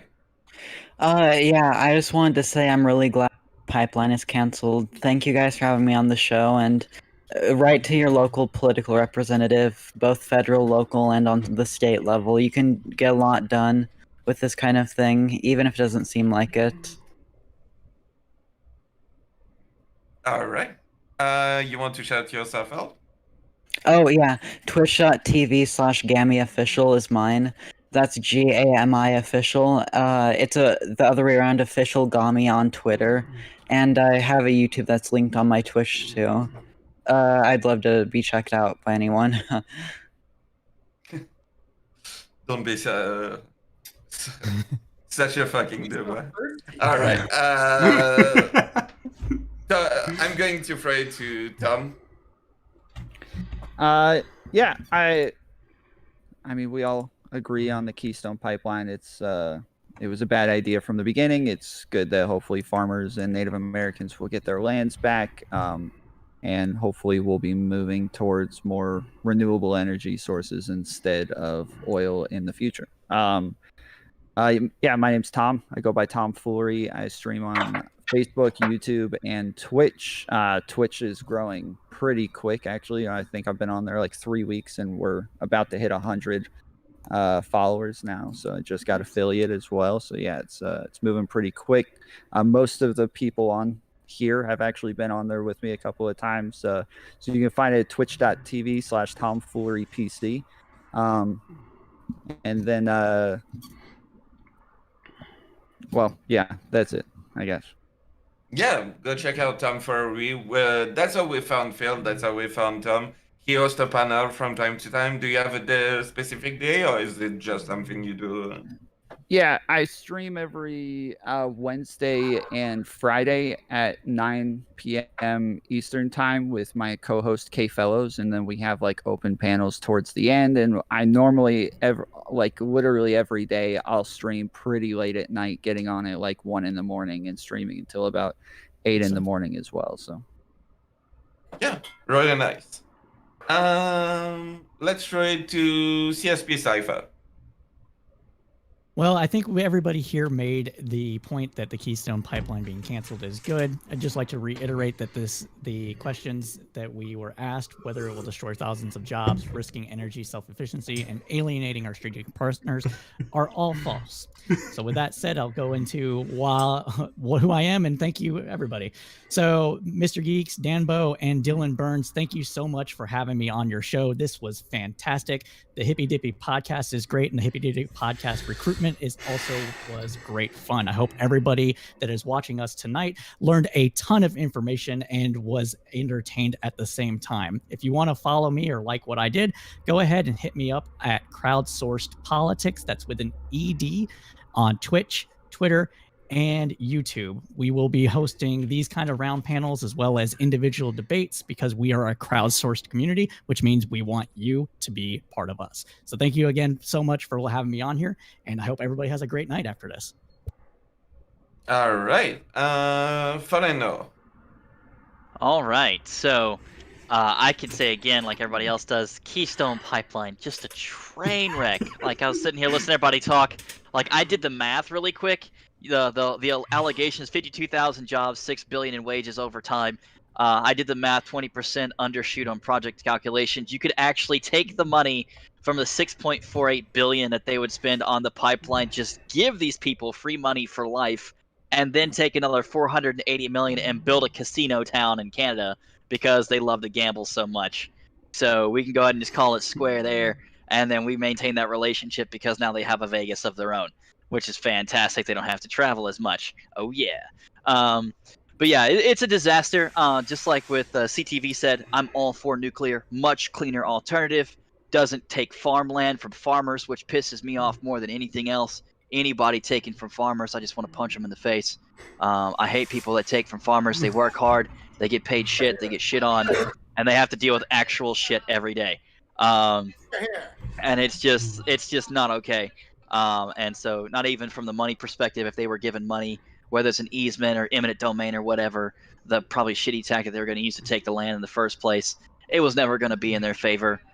The numbers don't work out. The math doesn't work out. The business logic doesn't work out. Nothing in this even comes close to making sense.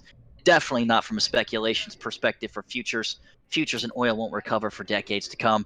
So I don't know where any of this point where the Keystone Pipeline actually went through anyone with actual business sense, but clearly they must have talked to some economists because the numbers just don't add up. But they did congressional math anyways. So that's my piece on it. For social medias, I will be, I guess, in the near future starting to do some kind of wealth management thing online for stock trading as well, and advice in that arena. But for right now, I still want to share charity near and dear to my heart, Able Gamers. Look them up on Twitch, ABLE Gamers, run by an incredible gentleman.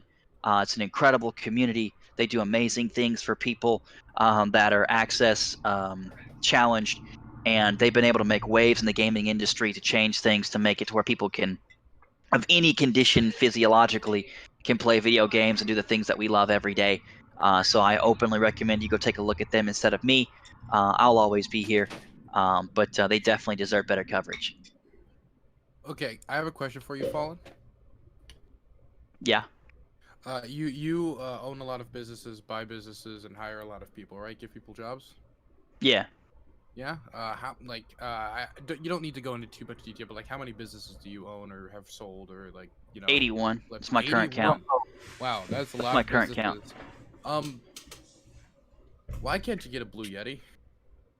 A Blue Yeti. That's like the little microphone thing, right? So Yeah, I good actually, one. Hold on. I It's this actually thing. asked about that. So I've got like 5 headsets. I've got this one and several others. and I'm trying through headset after headset to find out which one works Fallenor. best for me. Okay, 'cause I want a lot. Fallenor. Listen, Headsets suck. right? Straight up. Do not use a headset mic. Right? Just Yeah. don't. Right? Now, this right here, right, is going to be the exact same mic that Tom is showing you over there, right? This is right here. You can get this at Walmart, right? Like, just go to Walmart, get you a Blue Yeti, and be done with this whole crackly, sounding like I'm coming in from like a space station, right? Like, I don't know. Like, I feel like that I'm having to connect to a satellite to be able to connect to you on Jupiter, right? Like, and then by the time the signal gets here, I'm sitting here going, what the fuck did he just say? Right? Because you make a lot of good points, bro, but the mic quality, bro. Yeah. I somebody actually shared with me a mic, and I was looking at it. It was some like XLR, ASLR, some shit like that. I don't do audio, never have in my career. Closest thing I ever did was VTC, and so like I never messed with mics. Welcome one and all to the Hippy Dippy microphone and headphone talk, guys. Like we're here, those top of the line microphone headphone talk you're gonna find anywhere online here at Hippy Dippy. So. All right. This commercial brought to real you quick, by Blue Yeti.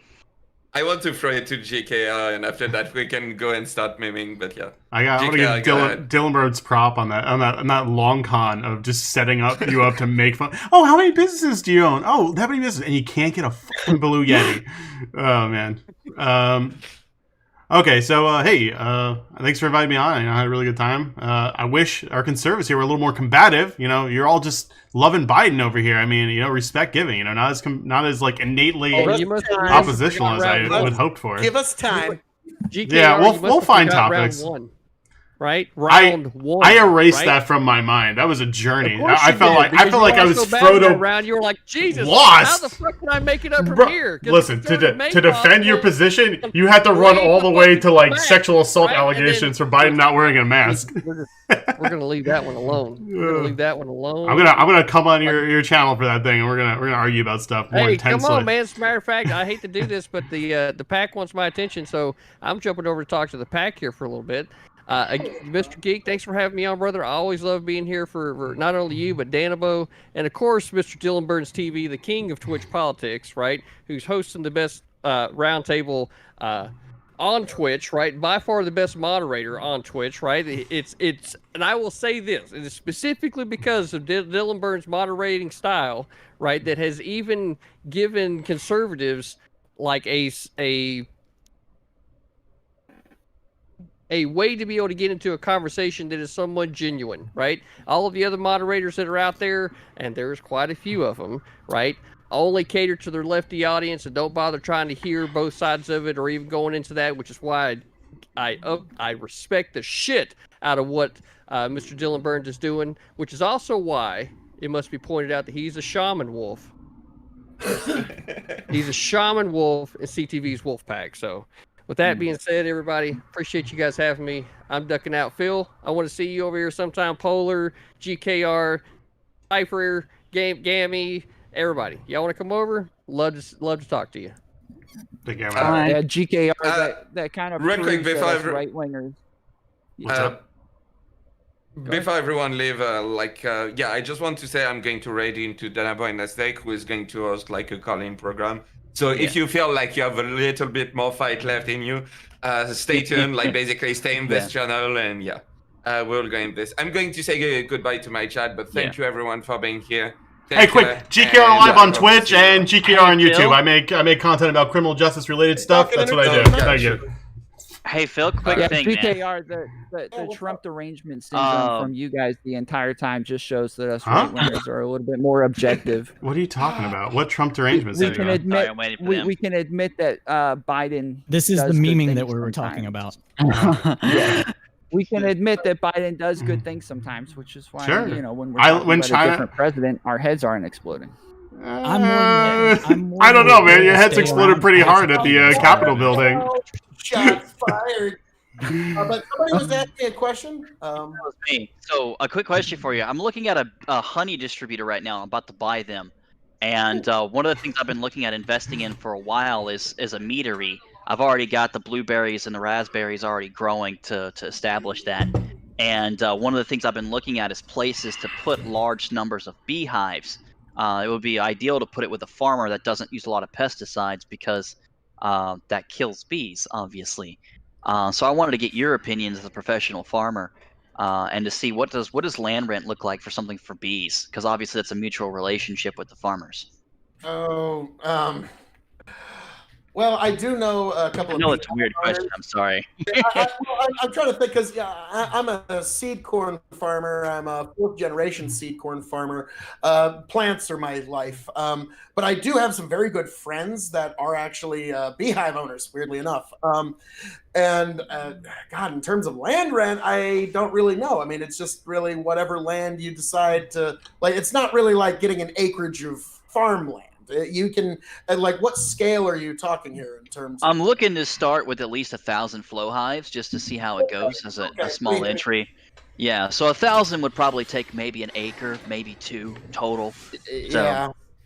And so I want to see how that plays out, and then maybe another 9 collectively, so 8 around that, plus the 1 in the middle, and then just put plants on that or something, and I could pay for the seed. If that makes it easier for the farmers to deal with, I'll even pay hourly for the tillage and the planting, and then they can have the harvest. I don't care about the harvest. I want the honey.